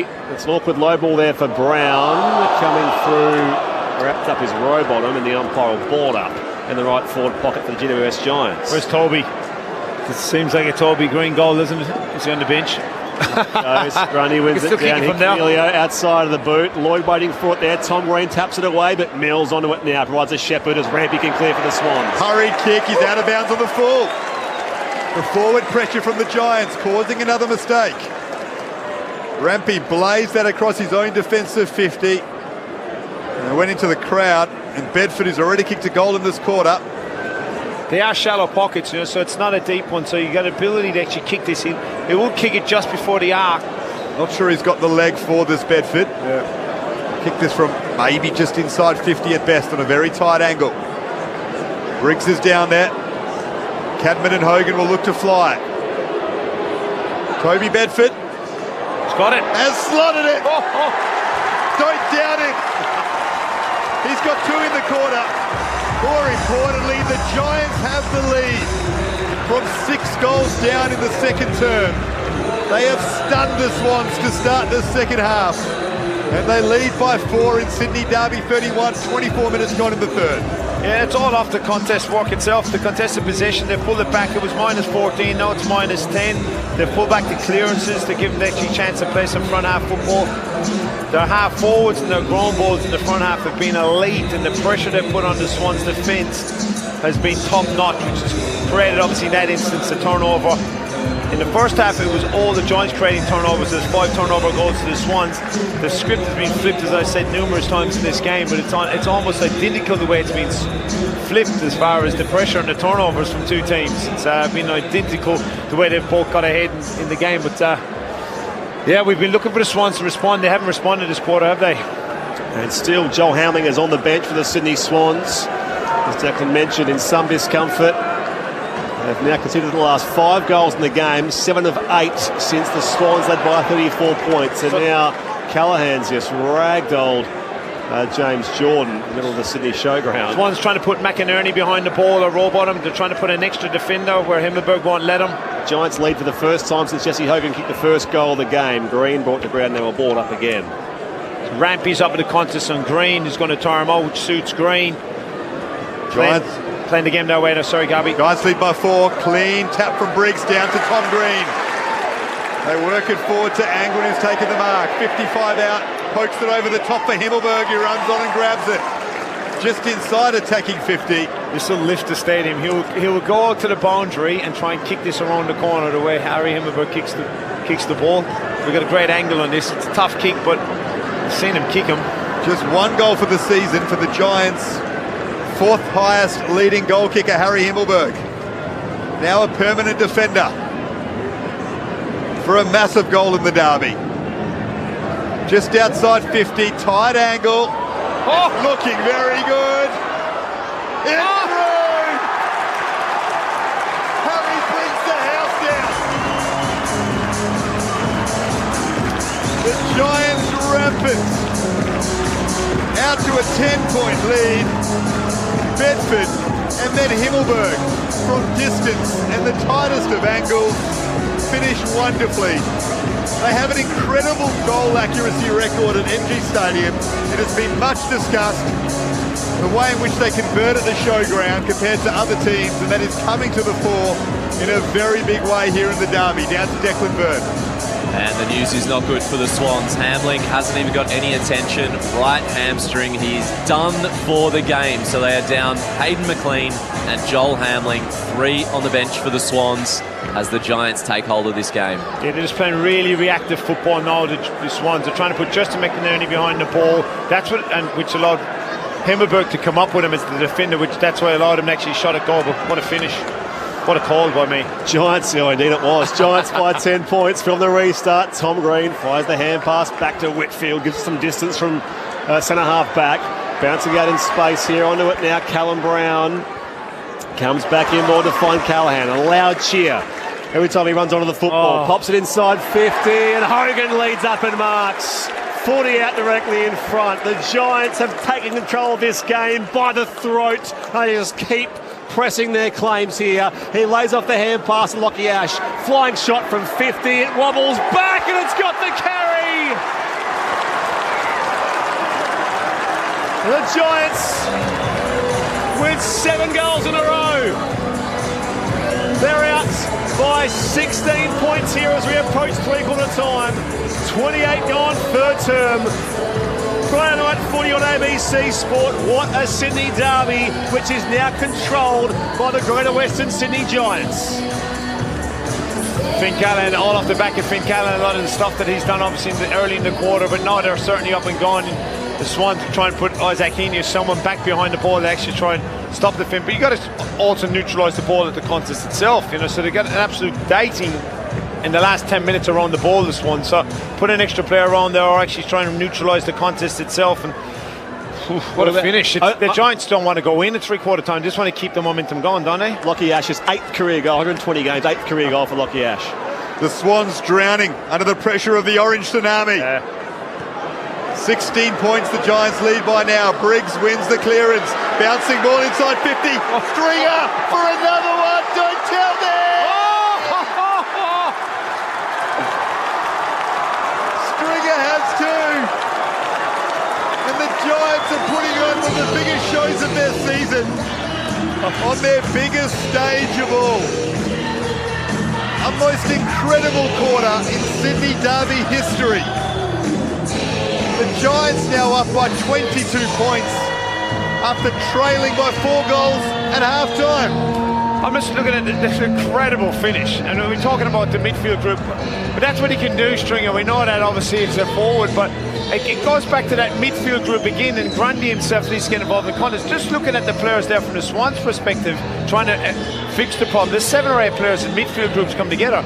Actually, someone take responsibility on it, but what a finish. There's a couple of I can't remember the game a couple of weeks ago where their last quarter was they were that efficient. They kicked some incredible goals. That's what they're doing.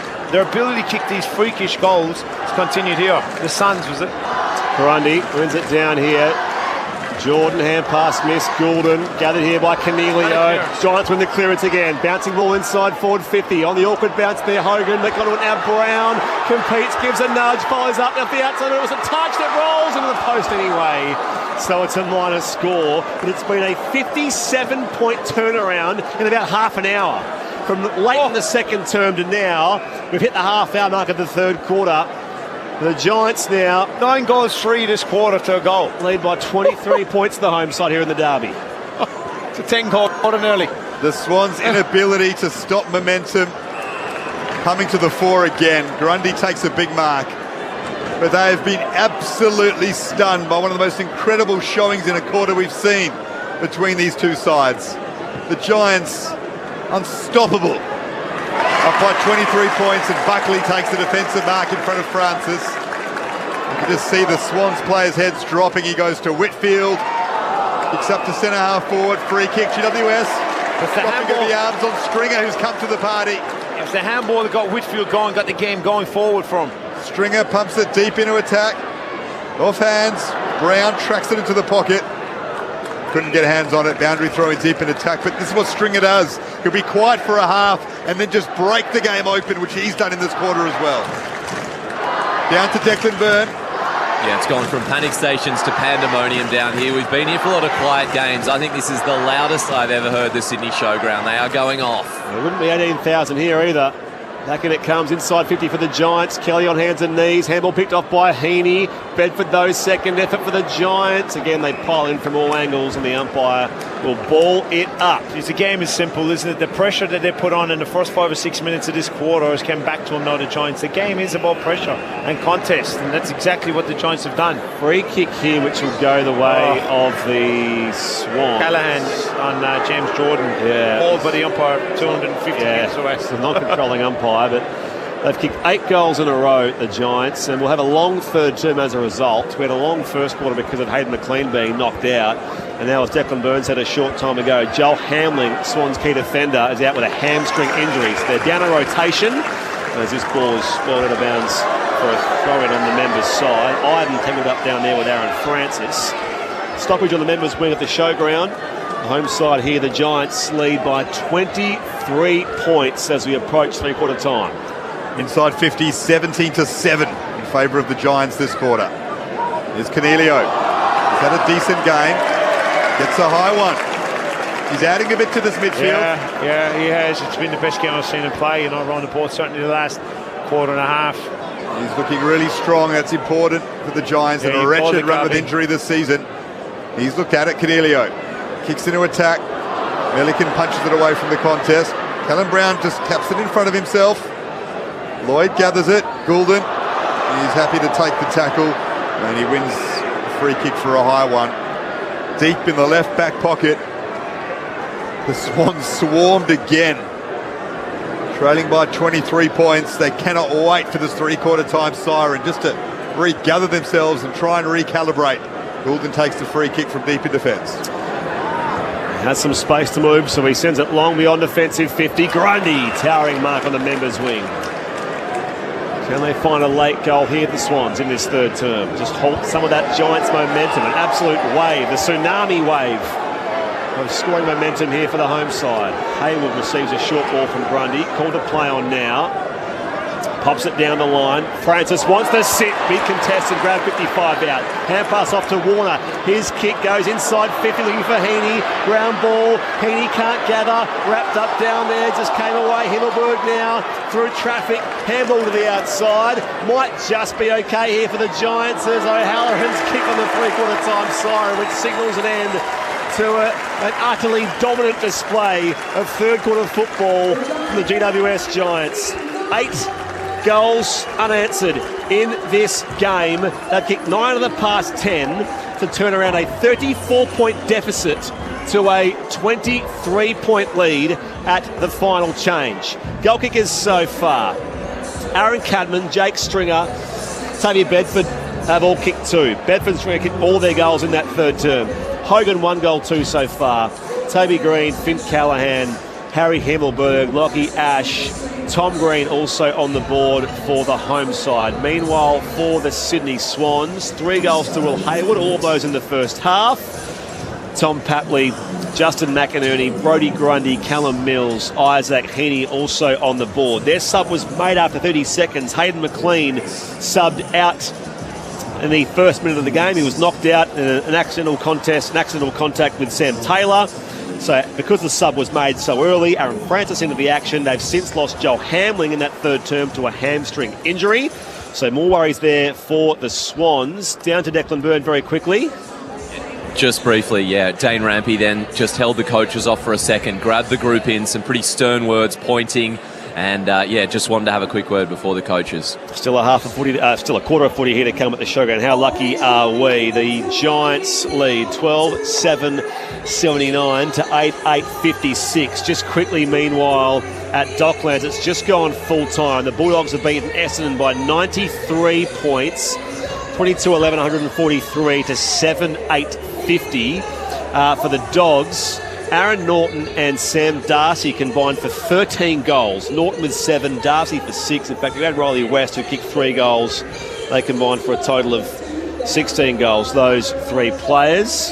And Marcus Bontempelli with 35 touches for the Dogs. They'll be in the top 8 tonight, albeit with most of the round still to play. And the Giants looking to affirm their place in the, top 8, top 6, top 4, who knows? But they lead the derby here by 23 points at the final change. This is Friday Night Footy on ABC Sport. Hello, Patrick Stack here. Do you like sport and good conversation? Then we've got a great podcast for you. One cracking story, in depth, every day, in under 15 minutes. It's called ABC Sport Daily, and you can find it on the ABC Listen app. This is the 2025 AFL Premiership season on ABC Sport. Callahan bursts away. He bursts away from Rampy, has a couple of bounces, the flying fin, long ball into attack, vacant goal square, it'll bounce through! The smoothest mover of all in the Giants, gets them going in the second half. Lining up here for his second. Tiptoes in, drop punt, set shot across the face, and Toby Green, it's knocked down towards the skipper, and he thumps it through from the goal line. To cut the margin back to 2 points. Bedford opens up the angle and puts it through. Brings the Showground to life if they weren't already. 4th highest leading goal kicker, Harry Himmelberg. Just outside 50, tight angle. Looking very good. It's through! Briggs wins the clearance. Bouncing ball inside 50. Stringer for another one. Don't tell them! This is ABC Sports coverage of the AFL. On your radio. ABC Sport Digital. And on the ABC Listen app.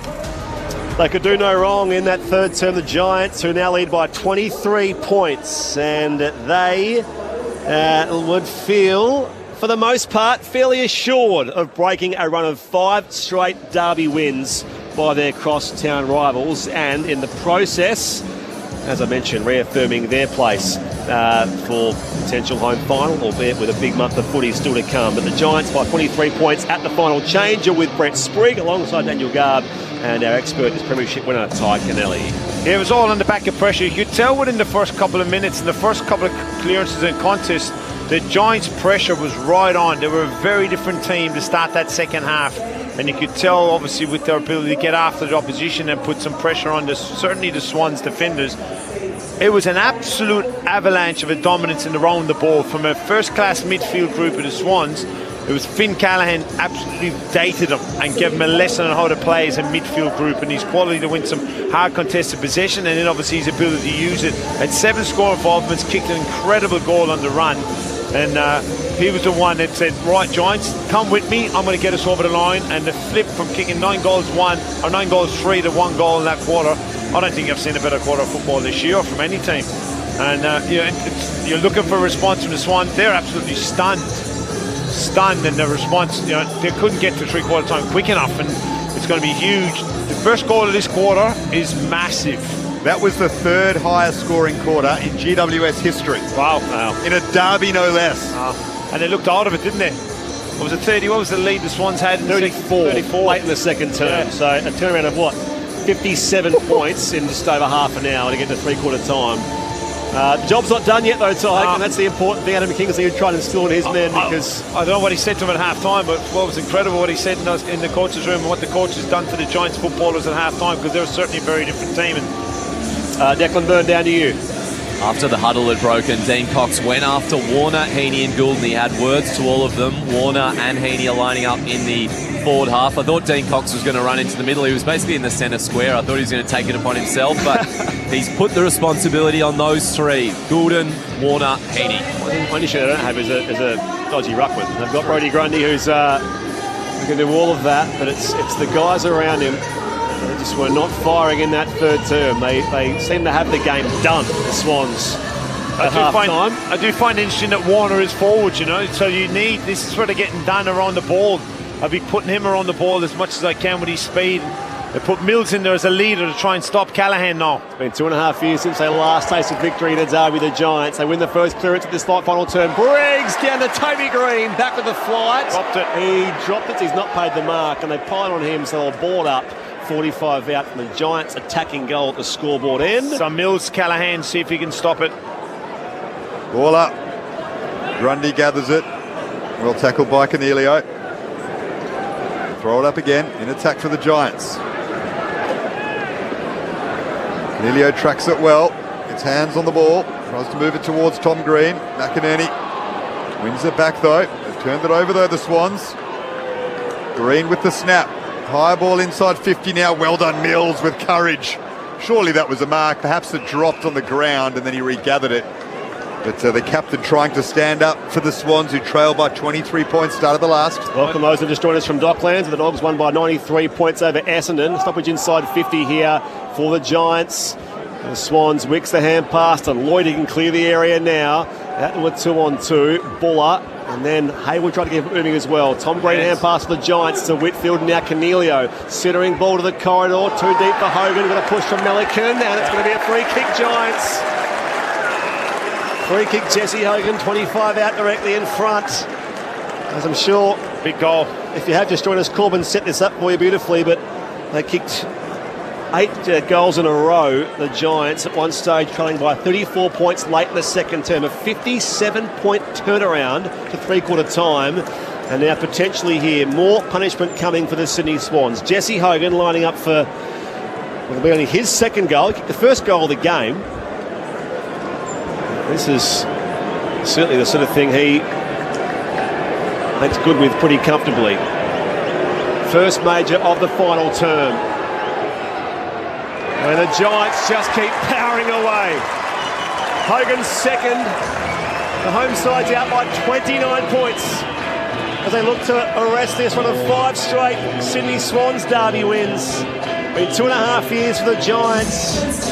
They lead now here by 29 points, 2.5 gone final term. Friday night footy on ABC Sport here in the Harbour City. You're with Tyke Connelly. There's some sharp hands from the midfield group. Tom Green and Coniglio again, who's had a game. You know, you talked about it beforehand. Garby and his importance, but certainly a free kick. And the worry was for Melican, obviously his ability, Jesse's ability in the air to get his hands on the ball. Was the worry for Melican just working him under by hands. You can't do it. Clearly it was a free kick, but Coniglio's ability, Tom Green's ability to get some sharp hands and just get the ball in that dangerous spot. And my eyes have been deceiving me. It's James Jordan, it's on Callaghan, not Mills. Sorry about that. He is. They're persisting with that tag.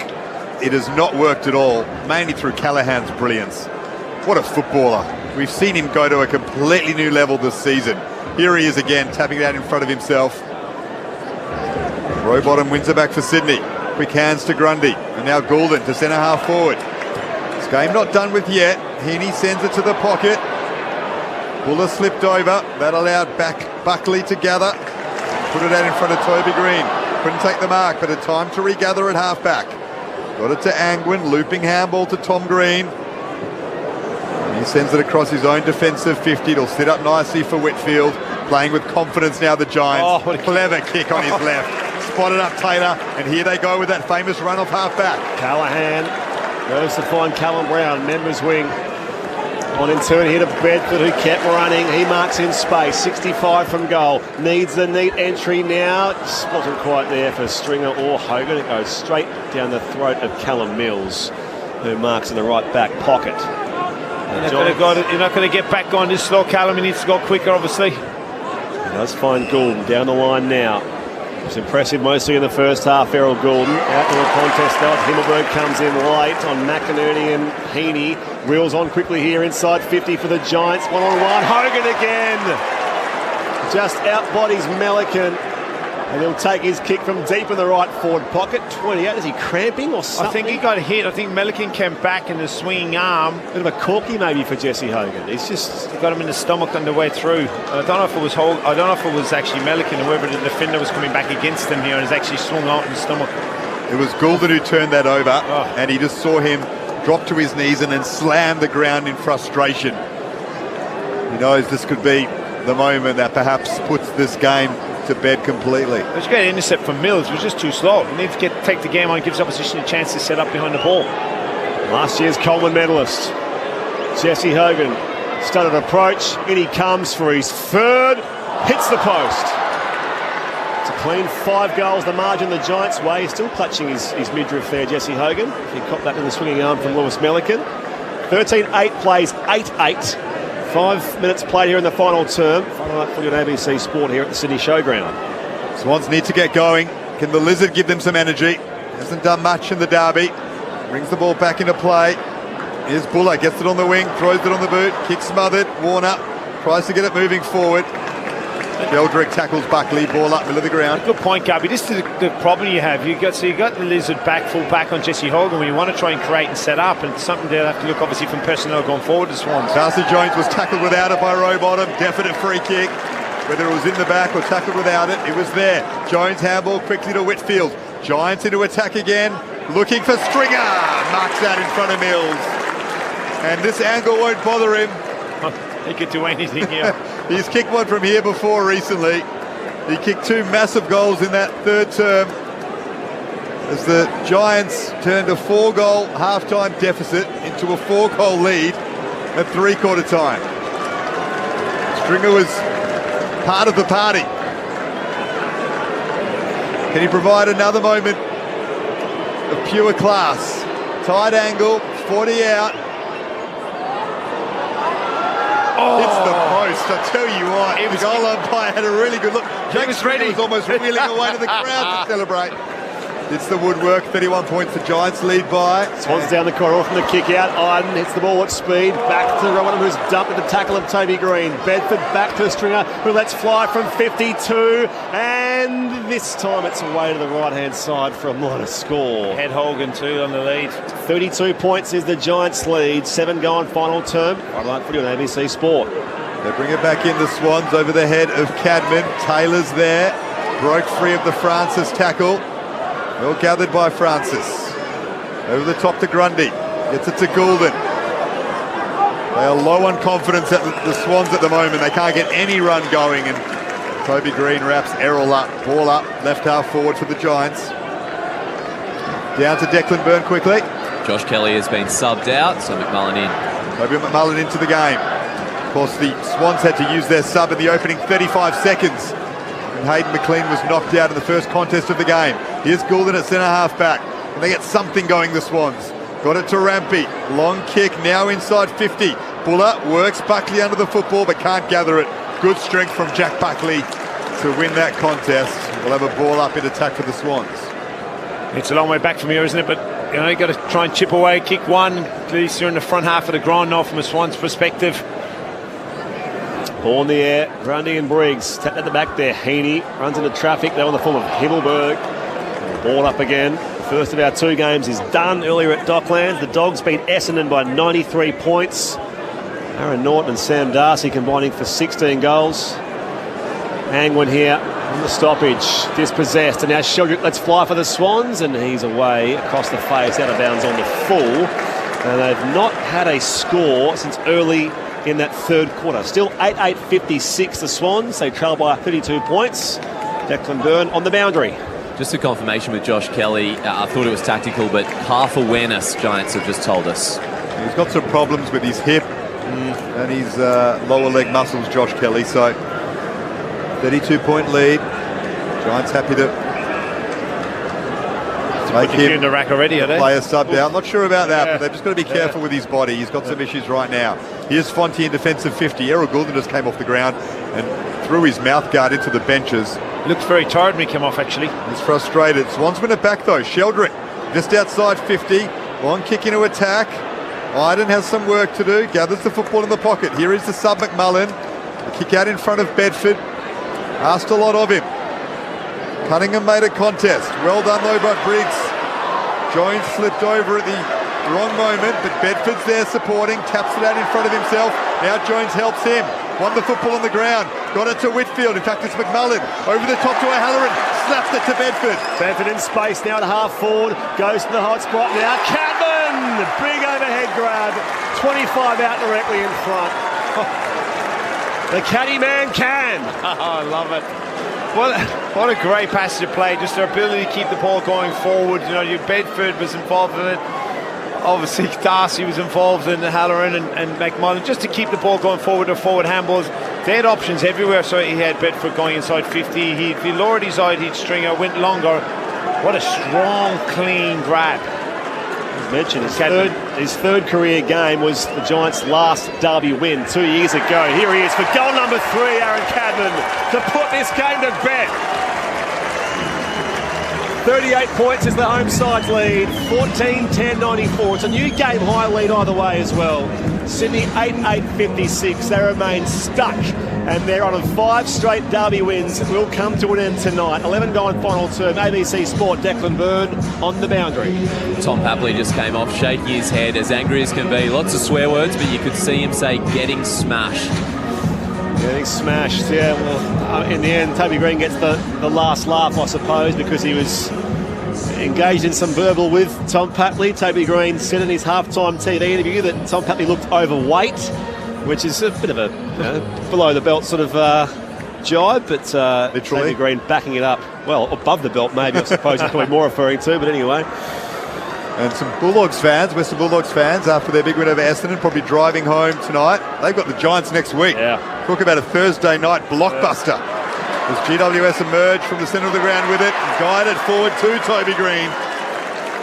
They just can't get it right in the middle of the ground, this one, since half-time. This is a training drill now. It is, and it's all the centre bounce. And in the back of Briggs, Grundy's had his colours lowered in the second half, and Briggs has really lifted and given him a chance. But their ground ball, the hard ball gets around the centre clearances has been elite, and their ability to actually go forward. And the centre clearance now is 15-10, and stoppage clearances is 24-16 for the Giants. The distance won't bother Toby Green. The Giants captain, with the Swan skipper Callum Mills on the mark, from 55 out, decides to go short to McMullen. Well, they are toying with them.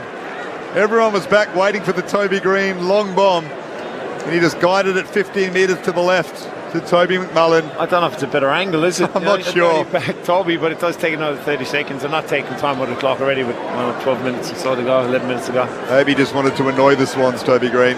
McMullen will have a shot from outside 50. I'm not sure the percentage rate of this conversion is much higher than from where Toby was. The man on as a sub, Toby McMullen, has pulled this slightly to the left, Rufro behind. 39 points the Giants lead by, down to Declan Byrne. And some more injury worries for the Giants. They had Buckley come off earlier on in the game with a right quad issue. He's now got ice. He won't come back on, we're being told, for the rest of the game. Their lead, this result is secure though for the home side. The Swans come beyond defensive 50. Slipping onto it now is Callum Brown. Fonte is tackled by Grundy. Buller now for the Swans, back to Cunningham. And now Lloyd up the outer side of the ground. Pack converges. Lockie Ash can't control the grab though. Campbell lays off the hand pass. Bursting by and kicking towards Francis. It came from Sheldrick. Francis loads up and misses near side of the left-hand side. They're just considering that the Giants' previous 4 derby wins had been by a combined total of 6 points. This will be their biggest margin since, you're talking like 6 years or so, since they last won a derby by this much. Margin is currently at 38 points. Connor Ryden from left half back. It's knocked over by Cadman for a boundary throw in on the wing. And considering a team that was in form, it's not like they've played a team and the Swans have been on form. They've came in and this looks like a top 4 team now that's ready to take the finals by storm. So Swans fans might be asking that third quarter to remind them a bit of the grand finals where they just get overrun in a quarter of football and they've got no answer for it, and asking, well, why haven't we learnt those lessons? Look, it's hard to change momentum in games. I get it, and sometimes that just happens. But 9 goals is enormous, and the Swans were trying to do things, but they couldn't neutralise the ball at the source. Sheldrick under pressure from Callahan, kicked it out of bounds on the full. Giants will take the free kick from left half back, 38 points up. Himmelberg holds it. They're just asserting their premiership credentials, GWS, and they're about to end that derby drought. Here's Rowbottom, gathers it on the wing, throws it on the boot. Good kick to half forward, picked off by Goulden. Now Papley. Low ball into attack, Francis there, had it knocked away from him. Picked up by Tom Green, Giants can go again. Green looks for options, good vision with the hand pass off here to Ide, and now Lockie Ash can dash off half back now for the Giants. Out in space, Jesse Hogan. Good read of the ball, floats it forward here by hand to Cal Brown, loads up inside 50. Isaac Heaney floats across to intercept. It's 50 here as well. Toby Green came in on him, and now Green is holding Isaac's foot as he can't sort of run away and take his little penalty. So it's going to be 50 here for Isaac Heaney. Seems all in consolation. 50-minute mark of the final term. The Giants who lead by 38 points, and of course we'll have time to ponder all this after the game, but that officially means season done for the Sydney Swans. It always appeared unlikely given their slow start to the year, but year 1 under Dean Cox will not be a September campaign. Goulden inside 50 with the hands of Hayward, who kicked 3 first half goals. Regathers here, but somehow Iden steals it away, tumbles his kick down the line. Cal Brown wrapped up by Cunningham. And again, the umpire says, give it to me at right half back for the Giants. 38 points is their lead. 95 plays 57, 16 gone final term. Prior to that, footy on ABC Sport. Swans led this game by 6 goals, if you can believe it, in the second term. We saw one of the more incredible quarters in derby history. Perhaps the best quarter this season from the Giants. In the third term, here's Goulden. Turns it over again. To Angwin, Riccardi, amble over the top, back to Angwin. They work it to half forward, over the head of Toby Green. Roberts gathers it, got it to Rampy. Centre half back, it's Wicks, starts inside. It's a Swans player, getting some treatment on the other side. It's Goulden, he's back on his feet now, waving for the football. Now he's back on his haunches, he's hurt, Errol Goulden. As Lloyd holds play up on the wing. Goulden on his haunches right next to him, so he'll switch to centre half back and Rampy. The veteran on the 45, he kicks wide to Roberts. That's what Roberts had today for the Sydney Swans. 18th disposal coming up. Inboard to Wicks. All these guys involved in the play in the first half, and the Swans are impressive. Been very quiet in this second half, and now a free kick from the contest. And it will go against Hayward, gives away the free kick on Sam Taylor. Giants leading by 38 points. Declan Byrne on the boundary. Yeah, right quad issue for Errol Goulden. He had the doctor with him, then he waved him away, and now he is limping off. So not a good night for the Swans in all departments. Swans are at home against Essendon at the SCG on Saturday. So the two teams that played on at Docklands will meet these two sides in next week in round 21. And that should be Errol Goulden's 100th game. Yes. So that now might be in a little bit of doubt if this lower leg injury is serious for him. He looked okay as he limped to the ground, but he might be in some doubt. He's had 32 disposals tonight, Errol. He's tried his best. He could do nothing along with his teammates to stop the Giants in that third term. Free kick to Riccardi, just behind the wing. Kick to half forward. Grundy underneath it. Cadman with the leap. Knocked it away from him. Here's Angwin. Another good game from Ryan Angwin. Yeah, it is not a solid, strong game. He's been clean with his ball and hasn't turned it over. He's just done his job. On the free kick, and a number of players who are jostling for a spot on the wing, the likes of Josh Fay and Jacob Ware. Angwin's taken charge of it at the Giants. Understated he might be. He's doing an important job right now for this team. 5 score involvements as well tonight. Himmelberg inside 50. Over the head of O'Halloran. Callum Brown well tackled. Got it back to O'Halloran.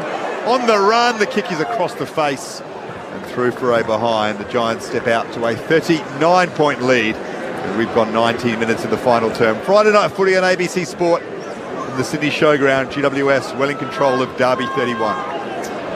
Lakey to kick out here for the Swans.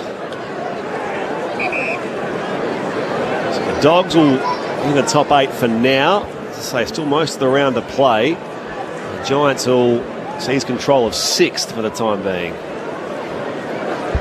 Tough 4 weeks of football now coming up for the Swans. You know, it's for the whole club. Really, it's very difficult to deal with this thing. You had a bit of hope and whatnot. You get some energy from that. So, as I say, it always seemed unlikely given they had Brisbane, Geelong coming up, but the belief was there for them. You win this when you win Essendon, it's all with 23. Roberts to Campbell, busts the tackle. Warner is goal side, 65 out, shares the hand pass to Heaney. He goes further afield, deep to the pocket. Francis, good spoil from Fonte. He's been good tonight, Joe Fonte. He's had a good game, hasn't he? And that ball goes out of bounds for a throw-in. He's looked very, very comfortable. He's been able to shut down. He's actually got his hands in the ball. He's made some really good decisions for a young man in his second year of football. They played him on Papley for large parts of the second half. He's got pace.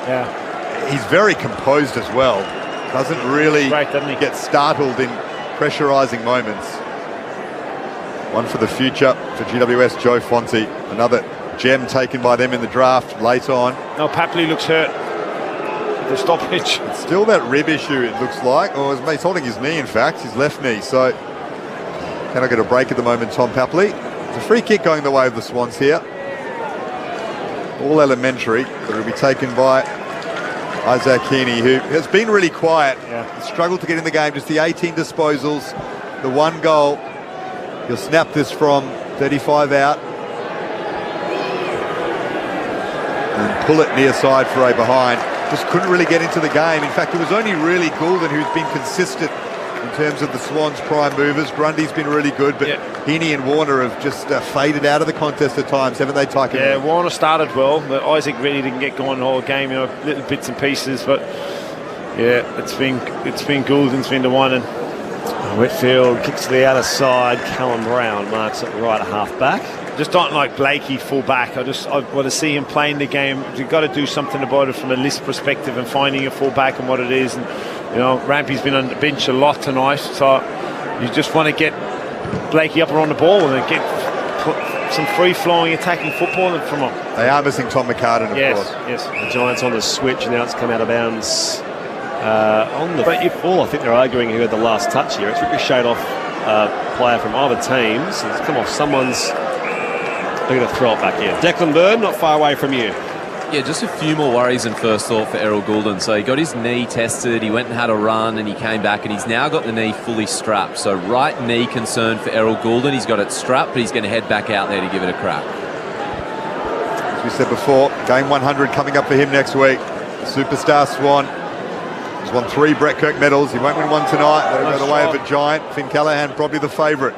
As Heaney kicks to half forward, and it's a strong mark taken by Whitfield. I'm not sure there's any point in him going back on in 5 minutes of play. He's taking a risk with a knee injury. I know the season's over, but you know, why take the risk in your star player?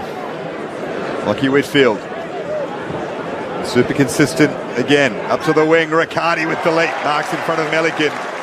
They've marked well, haven't they, tonight, the Giants, all over the park, all over the game, really, haven't they, from day dot. They are a big side now, but they've marked really well. The fans are enjoying this.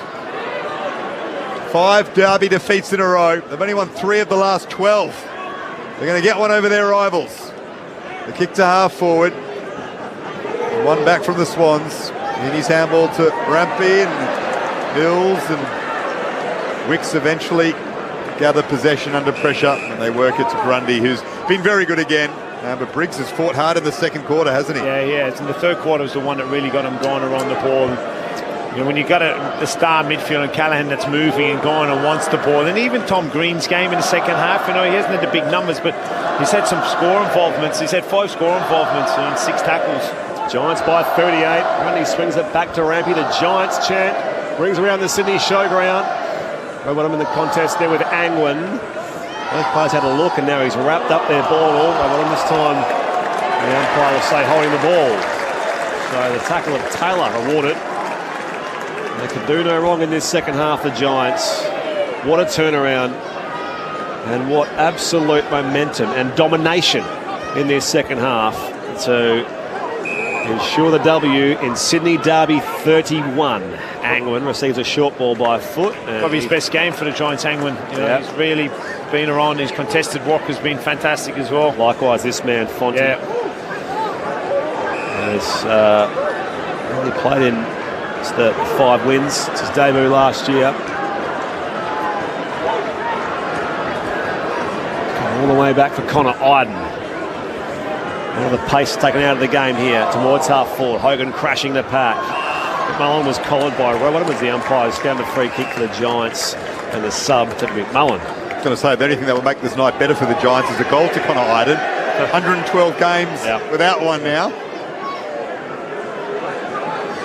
McMullen with the free kick goes short to Hogan on the lead. He's marked it 45 out, and the Swans start asking questions of each other in defence. Blakey turns to Rampy, says, where was the help? Hogan will have a shot from 50, very tight angle, looking for his third of the night. It's a good return. He's looked busy. He obviously knows where the goals are, but he's looked great. He's going to have a big 6 to 8 weeks of football for the football club, and he's got some help now with Cadman, who's the most consistent one of them all the last 3 weeks. Hogan from distance, close to the boundary line. Fades across the face. Callum Brown with the lead, down to Coniglio on his left. Stephen Coniglio didn't quite get the purchase he wanted. Crumbing that one, Stringer with the mark. What a grab. Right up against the goal line, in between the goal post and behind post, under pressure from a couple Swans. He let it drop into his midriff, took the grab. He'll run around and slot his third, surely. Jake Stringer, a high-profile recruit. We are seeing just why they wanted him so badly and what he is adding to this Giants forward line. No issue with the conversion. 3 goals for him. 44 points the Giants lead by. And he plays against the team he won a premiership with on Thursday night in what is going to be the game of the round, the Dogs and the Giants. And I mean, it's that kind of season where whoever wins that, is right in the mix in terms of premiership calculations. You do need the top 4, and look, there's 6 teams fighting for that top 4 spot, so every result coming in, and certainly when you're playing against a team that's fighting for that spot, it's even more important, and that's what the Giants are going to get next week. But these types that are really big game players in Hogan and obviously Stringer, and 2 great pickups from the football club, and he only needs 20 minutes of football and he can win you a game. Some listeners will rejoin Docklands for the post-game wash-up of that 93-point win for the Dogs. And the Giants are out by 44 points here after Jake Stringer's 3rd goal. Clearance goes away to the Swans. Warner's hand pass out here to Campbell. Spilled down to Goulden, who's back out there. And now play rolls on towards half forward for the Sydney Swans. This will be the Giants, as it stands, their biggest derby win since the 2018 elimination final. So it's going back a fair way. There were some tight results in there. They throw it all the way across the half-back line here. Blakey to the outer side. Back to Roberts. Roberts kicks long into attack for Sydney. Their season now over. Himmelberg under some pressure from McInerney. Regathers it. Moves it out to the boundary line. O'Halloran picks it up and clears defensive 50. Cadman will leap and guide it down to Stringer. What a second half he's had. 3 goals for Jake Stringer. Throws it on the boot. Wicks underneath it. Just knocks it in front of himself. Contest on the outer side. Out to O'Halloran. As the seconds tick down. He's got a man in space out there. Marked by Callum Brown. The Giants with their biggest derby win in 7 years. Their first win in any derby in 2.5 years. They get the bragging rights here in Sydney. But really, it was a fight back and a win that will set up their September assault. The Giants by 44 points. It's the sound of the mighty Giants. Feel the ground is shaking. The other teams are quaking in their boots before the Giants. We take the longest strides and the highest leap. We're stronger than the rest. We're the greater Western Sydney Giants.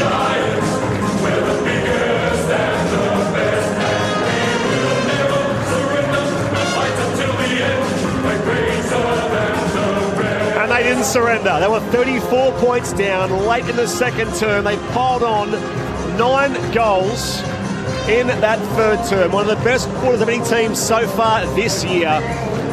A 57-point turnaround at that stage at three-quarter time. In the end, they see it through to a 44-point victory. 15-12-102 to 8-10-58. The showground was pumping in that second half, and the Giants win 6 in a row. Well, there's a big, big sound from the west of the town. It's the sound of the mighty Giants. Feel the ground is shaking, the other teams are quaking in their grooves before the Giants. Take the longest strides and the highest wings, stronger than the rest. We're the greater Western Sydney Giants. We're the biggest and the best. We will never surrender. We'll fight until the end. We're greater than the rest.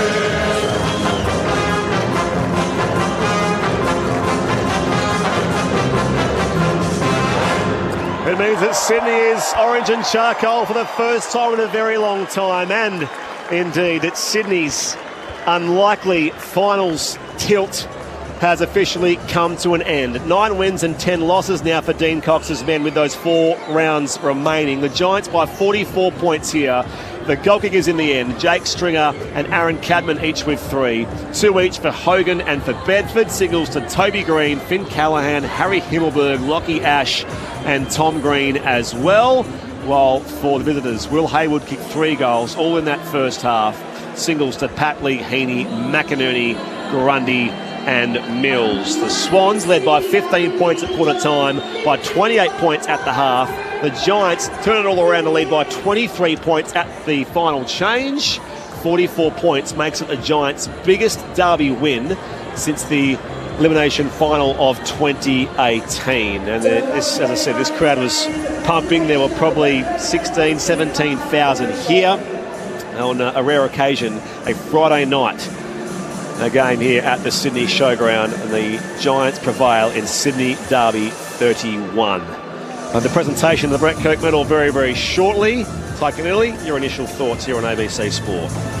Yeah, 12 goals, 8 to 1 goals 2 in the second half. It's on the back of pressure, on the back of their ability to win the contested footy and turn that number around, which wasn't looking great at half-time. The Giants, you know, their third quarter, obviously, to kick 9 goals in a quarter of football. Anytime you do, it's obviously going to give you a good catalyst to win the game of football. But it was very, very impressive to see the power. And we asked about it at half-time. The Giants hadn't really fired a shot as far as the game was concerned in the first half. And the Swans had all the play. They were putting it up to them, getting under the skin of the opposition, the Giants. Let's join our presentation, Lauren Markham. The GWS Giants defeated the Sydney Swans 15-12, 102 to 8-10-58. Before we call up the winning captain, I would like to ask AFL Commissioner Matt DeBoer to come forward to present the Brett Kirk Medal to the best player on grind. The winner of the Brett Kirk Medal tonight from the GWS Giants is Finn Callaghan. 21 disposals, 5 contested. What's that? 6 inside 50s, 5 tackles, 7 score involvements and a goal for Finn Callaghan. Here he is. Firstly, I'd just like to thank the Swans for a great game. We really respect the way you guys play footy. Look forward to many more battles over the years to come. I'd like to thank the crowd for coming out. We really heard you today. Your support was unbelievable, so thank you very much. And to our boys, let's keep the momentum going. Thank you. Finn Callaghan, impressive, and it was that third term especially which turned the game. And let's just rejoin quickly. GWS Giants captain Toby Green to accept the Sydney Derby trophy. We'll hear a few words from the skipper as well. Of course, we'll get some reaction from Declan Byrne in the winners' rooms. So the Giants salute for win number 13 of the season. Toby Green shakes back the horse hand. Thank you to everyone for coming out. It's a great atmosphere and building something really good in Sydney. Right on to the Swans. They've taught us how to play footy for a while. A tremendous footy club. It was a good fight tonight, so well done. The banner statement or non-statement seemed to be that the Giants would let their football do the talking, and that they have tonight in their second half. Taikanelli, 44 points, the final margin in the end. Yeah, that bloke Finn Callaghan, you know, It was so great to be here and watch a footballer just grab hold of a team that were 34 points down, and clearly on instruction and in a message from a coaching staff at halftime, whatever was said in those rooms had a huge impact on whatever adjustments they made from a football perspective. Like, the adjustment was the pressure, and the adjustment was contested possession. But then to see a footballer of his quality actually go to the rest of him and say, "Hey boys, jump on my back. I'm going to actually get us over the line here and get a win by." What did they win by? 44 points. It's just so impressive to see. You don't often see one footballer do it, and it was so evident that he did it. Like, he's only had 21 disposals. It's not like he's had 31, 41 disposals, but it's supposed to be the most efficient and best 21 game of football I've seen this year. And the best part about it is that they applied the James Jordan tag to him. Yeah. And we know how good Jordan's been for a couple of years now. They call him the padlock. He's won more battles than he's lost by a long way. Callaghan blitzed him tonight, and they persisted with it, the Swans, and it didn't make one iota of a difference to Finn Callaghan. He's now only the second Giants player since Tim Taranto and Jacob Hopper shared the Brett Kirk medal in 2019 to win it. Toby Green won it in 2023 with that last second goal, which got in the medal. But outside of that, it's been all Swans players over the last 6 years. Finn Callaghan wins the Brett Kirk medal for the first time. Just another accolade in a career which we expect to be a big one. Ty Connelly's had a good couple of years so far, and that's why he's so highly rated at this club and by other clubs as well. We could see it blossoming in front of our eyes, couldn't we, the last 18 months. He's a genuine A-grade footballer. Like, he's a superstar in the competition. It's still been incredible, though, the jump he's taken from last season to this season. He signed that new contract and just rocketed through, because as exciting as he was last season, he wasn't as consistent. He may be taking charge of 3 or 4 games. He's done it most weeks this year. Yeah, he's a cert for all Australian. You know, he's really been the driving force of this football club. They've won 6 in a row, and a lot of it's been on the back of him. You know, so he's a great talent and an even better person. You know, which goes well. And the club, and I think Toby said it there. We're building something special. You know, it's a message again to everyone that we're coming. It's another message that you can see that all the language that the players are using. It's a consistent message from all the time going, we're coming, we're building, we won't be happy until we get to that last day in Saturday in September. There's been a view as well that they have to strike while the likes of Whitfield, Green, Cornelio, Kelly, etc. are here, and that may be true, but their young core now is that good. A number of times tonight you saw Callaghan lacing it out to Cadman. You went, wow, that's the future. You look at Sam Taylor down back and how young he is and how brilliant he is, along with several others. They've got a lot coming through as well. Their best 3 players now and consistent players are Taylor and Callaghan and Cadman, who are all under 23 years of age. So they're their best 3 players in the field. Now the other players are starting to become big players. I'm not being disrespectful to Tom Green as a mid, but the younger brigade are there. But certainly they're going to need that experience. Declan Bird in the winners' rooms. Oh, it is packed down here. It is next level. If there was 15,000, 16,000 at the ground, there's about 10,000 down here, it feels like. There's been a murmur for the last 5 minutes. There's a couple of ropes trying to cordon off areas where fans can't or can be. They have just totally disregarded. You might have heard Connor Iden there. F the Swannies. That is how they feel. This one means so much. 1 win in the last 8 derbies. And this one might be the game that tells the rest of the competition they are the real deal in 2025. People everywhere down here in the rooms. This is as full as I have ever seen it. I reckon this might be a good one.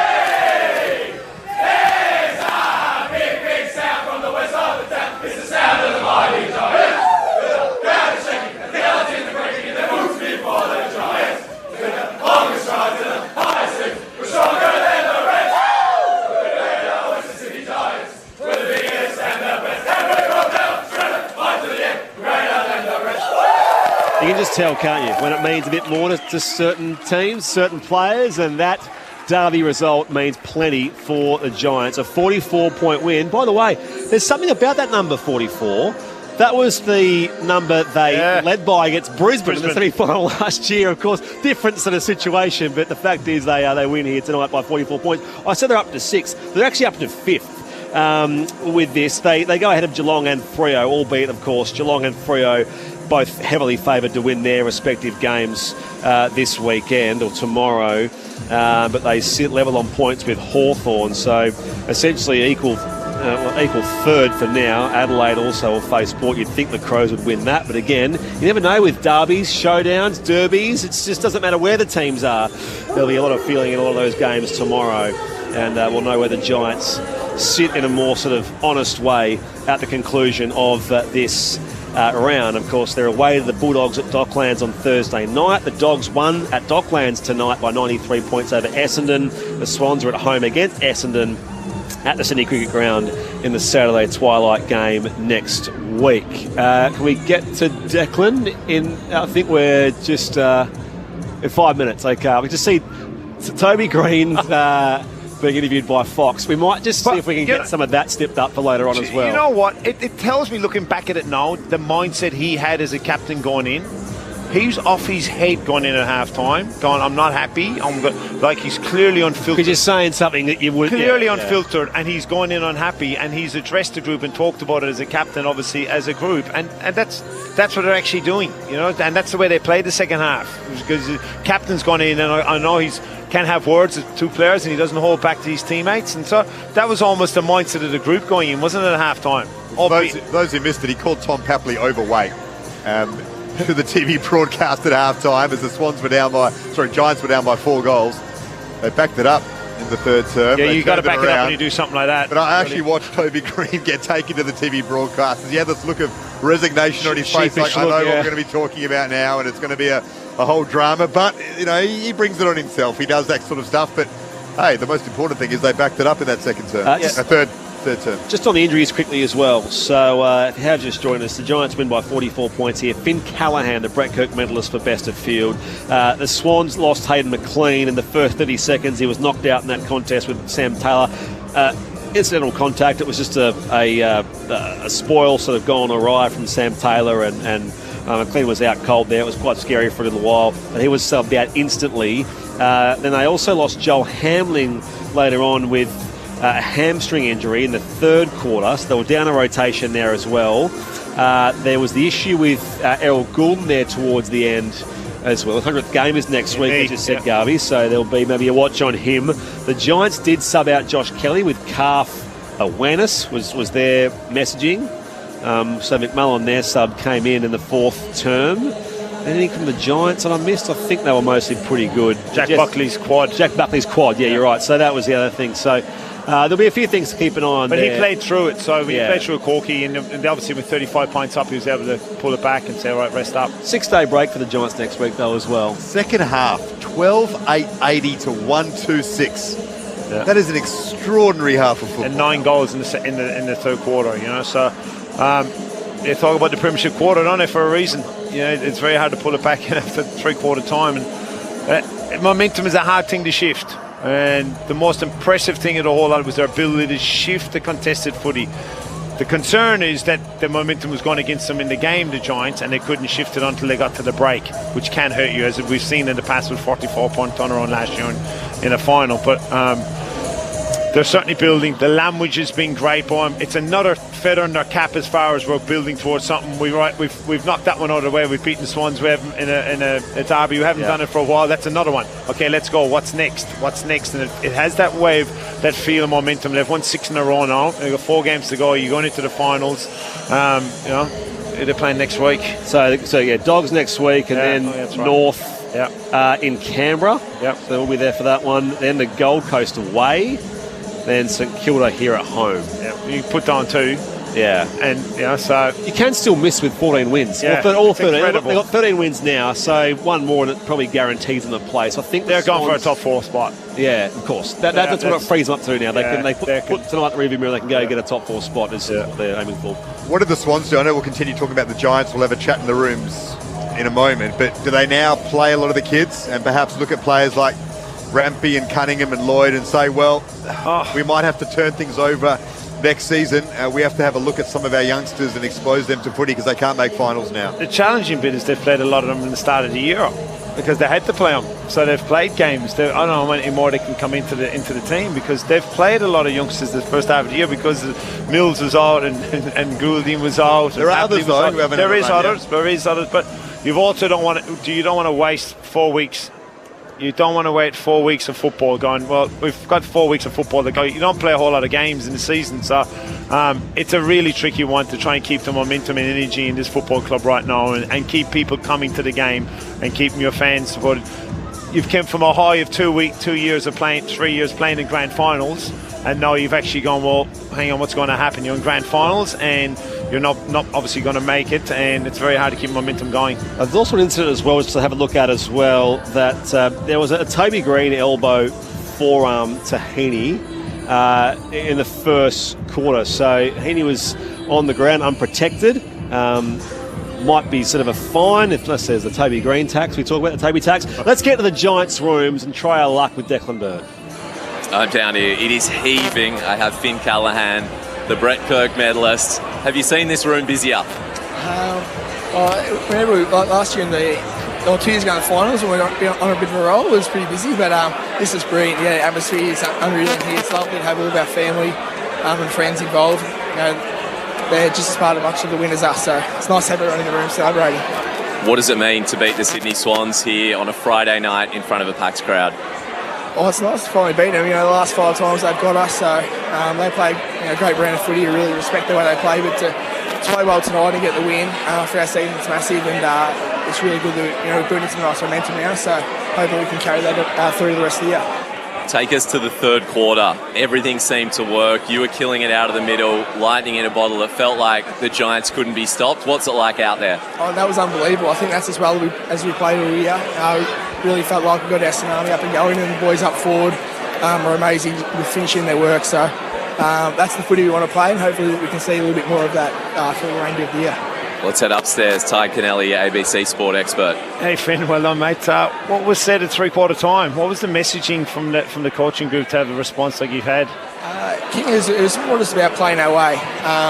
We remembered back to the final last year where we stopped attacking and sort of left the corridor open for the Swans. So it was just about sticking to what we did in the third quarter, keeping on taking the ball through the corridor, but really being smart with our defensive patterns and we were running. So I think we were able to do that really well in the last, and keep our foot in their throat. Yeah, we were saying that here out in the box, and you were saying that the Giants haven't fired a shot really in the first half, and really didn't take the game on, and also brought back the contested number around the ball. I don't know how it felt like you were on the ball itself in that third quarter. To be fair, King has given us probably one of the biggest sprays we've copped at half time. We really deserved it. Our level wasn't anywhere near what it needed to be in the first half, and they were just tough around the ball and their work rate was better. So at half time we wanted to rectify that, and started the third quarter, things just started to go our way, and as I said before, we won the ball around the contest, but our forwards were unbelievable. You were +7 for contested possession into the game, so well done. But you could clearly tell the shift in the team the first 2 minutes of that third quarter. They're building certainly the high half forwards, getting after them and turning the ball over. So maybe he needs a few more sprays. Maybe start the game with a spray from Kingers. I know, our starts of the game have been terrible the last month, so it's something we have to look at and really fix before it comes back to bite us. Finn, Dan Garb here. Congratulations on your game.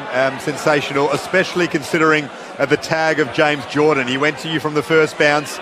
Were you expecting that? What did you make of it? And how happy are you with your performance, considering they put their number one tagger on you? Yeah, I was expecting it. We definitely planned for it during the week. So, I respect the way James goes about his footy. He's a really tough opponent. He's done some really good roles this year on heaps of good midfielders. So, it's pleasing to be able to fight through that, and I'm going to expect more tags to come in the future, so I've got to learn to deal with it and keep playing my way. There were so many moments in that third term, Finn, where it felt like you were on your way to it, to a pretty short win. Bedford kicked a couple of goals in that third term. I mean, is that a moment?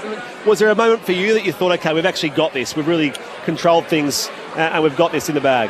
Oh, to be honest, not really. I know how quickly the Swans can score, and when they're Heaney and Chad Warner and these guys and Goulding get up and go, and they can score so quickly. So I didn't really rest my laurels at all. I knew we had to keep playing our way, and we did that well. So it wasn't really trying not to look too far ahead, because we probably did that in the final last year and it really cost us. So this year was just trying to take each win at a time and keep our foot down. Finn, I want to ask you about Steve Coniglio's game. He spent so long out with injury. He had 19 touches, 10 contested possessions, 6 tackles, 8 score involvements. He was at it all game. How happy are you that he's been able to perform like that in a big game? And what does he add to your midfield, considering he's looking like he can still contribute a fair bit? Yeah, he was brilliant, especially in the third quarter. I reckon he really stood up. It's going to take a little bit of time with Coach. As you said, he's been out of the game for so long. So once he really finds his feet over and hopefully leading into finals, we get him back to his best, and he makes such a difference to us. He's a great midfielder. Was super tough inside, and he's got amazing skills. So it's great to have him back. We love playing with him, and he's a real leader out there for us as well. Appreciate your time, Finn. Well played tonight. No worries. Thanks, guys. Finn Callaghan, the Brett Kirk medalist, with us here on ABC Sport. So there you go. What a superstar. What was the key to him beating Jordan? It looked like he was just too quick for Jordan at times. Yeah. He's also got an ability to win the hard ball. He can stand there and win it, and then you can break and get a loose ball again and get out on him. So James is great. James tried to test him early and was really pushing hard forward early, but when the ball was in the contest, Finn got his hands on it, certainly in the third quarter. So interesting, you could tell with that group at half time that spray that they got from the coach, you could clearly tell something had shifted in their mindset. So really well coached, obviously, and he's got a great understanding of the group that he's got. To get a reaction like that, he goes, well, he knows he's playing group. You can spray players and spray teams all the time, and you go, well, it's not having the impact. But when you know when to pull it, and he's pulled it, and it obviously had an impact like it's had in that third quarter. I mean, kicked 9 goals 3 in the third quarter. The aura, very impressive. By the way, 35 points, I think you mentioned. So 35 points was the biggest deficit, not 35, I kept saying 34. Yeah. 35 points it was late in that second term, so they've come back from there. The aura of Adam Kingsley coming to the fore again. I mean, look at him and you can see how teams would respond. Yeah, look, there's a great feeling around the club and the Giants as a whole. You know, I'm working in the academy, and there certainly is that feeling. There's something, they're building towards something, and I keep talking about the language that they're using, and they're happy to put their hand up and say, you know, we're going to call things out, and that's what we want, and we're going to put it out there and put it out in the world. And when you do that, you got to back it up, and then you get an impact like you do in the second half from a coach saying, well, you're putting all this out in the world, and Toby, you're dropping comments like that. You got to back it up, mate. And if you don't, and that puts a responsibility back on the playing group to back things up, and that's what they're able to do, because they got a maturity in that group, and they've got some quality A-grade footballers in there that can take the game to the next level. And that's without some of their superstars. And Tom Green, like, he was okay, and his impact on the numbers wasn't great, but he still actually had an impact in the game on the scoreboard and score assists and score involvement. It's probably his quietest game for the year. There's 4 weeks left in the Swans' first Dean Cox campaign. So, of course, they lose the derby. They've got Essendon next week. It's a game they could definitely win. Then tough assignments against Brisbane away, Geelong at home, then West Coast to finish. So they can still have a winning record. They can still have, as I say, 12 or 13 wins and miss the... Any other year they could have made the finals. Yeah. Well, it's tougher with a top 8 out of an 18-team comp these days, so it's not quite as a 13, square ledger. But the fact is, they'll still have that, I suppose, to work towards. But as far as personnel... looking at blooding certain guys coming in this last month, what does the next few weeks look like for the Sydney Swans? Yeah, it's very difficult for them. It's a very difficult thing because a lot of players, the A-grade players, have been missing at the start of the year, so they're going to need football, and they want to play their football to finish the game, finish the Euro. But also you want to go, well, let's get going. Let's move on to 26. Let's park 25. It's been done. And so they're going to have some interesting conversations with some players, which is probably going to be his hardest part of his coaching is the next 4 weeks, around his conversations with some senior listed players and how he's going to approach going forward, because clearly they got to go to the draft, clearly they got to go to market and pull a Jake Stringer type, which the Giants have got a great ability of doing with Jesse Hogan and Stringer. Got them for nothing, and the impact they've had in the football club.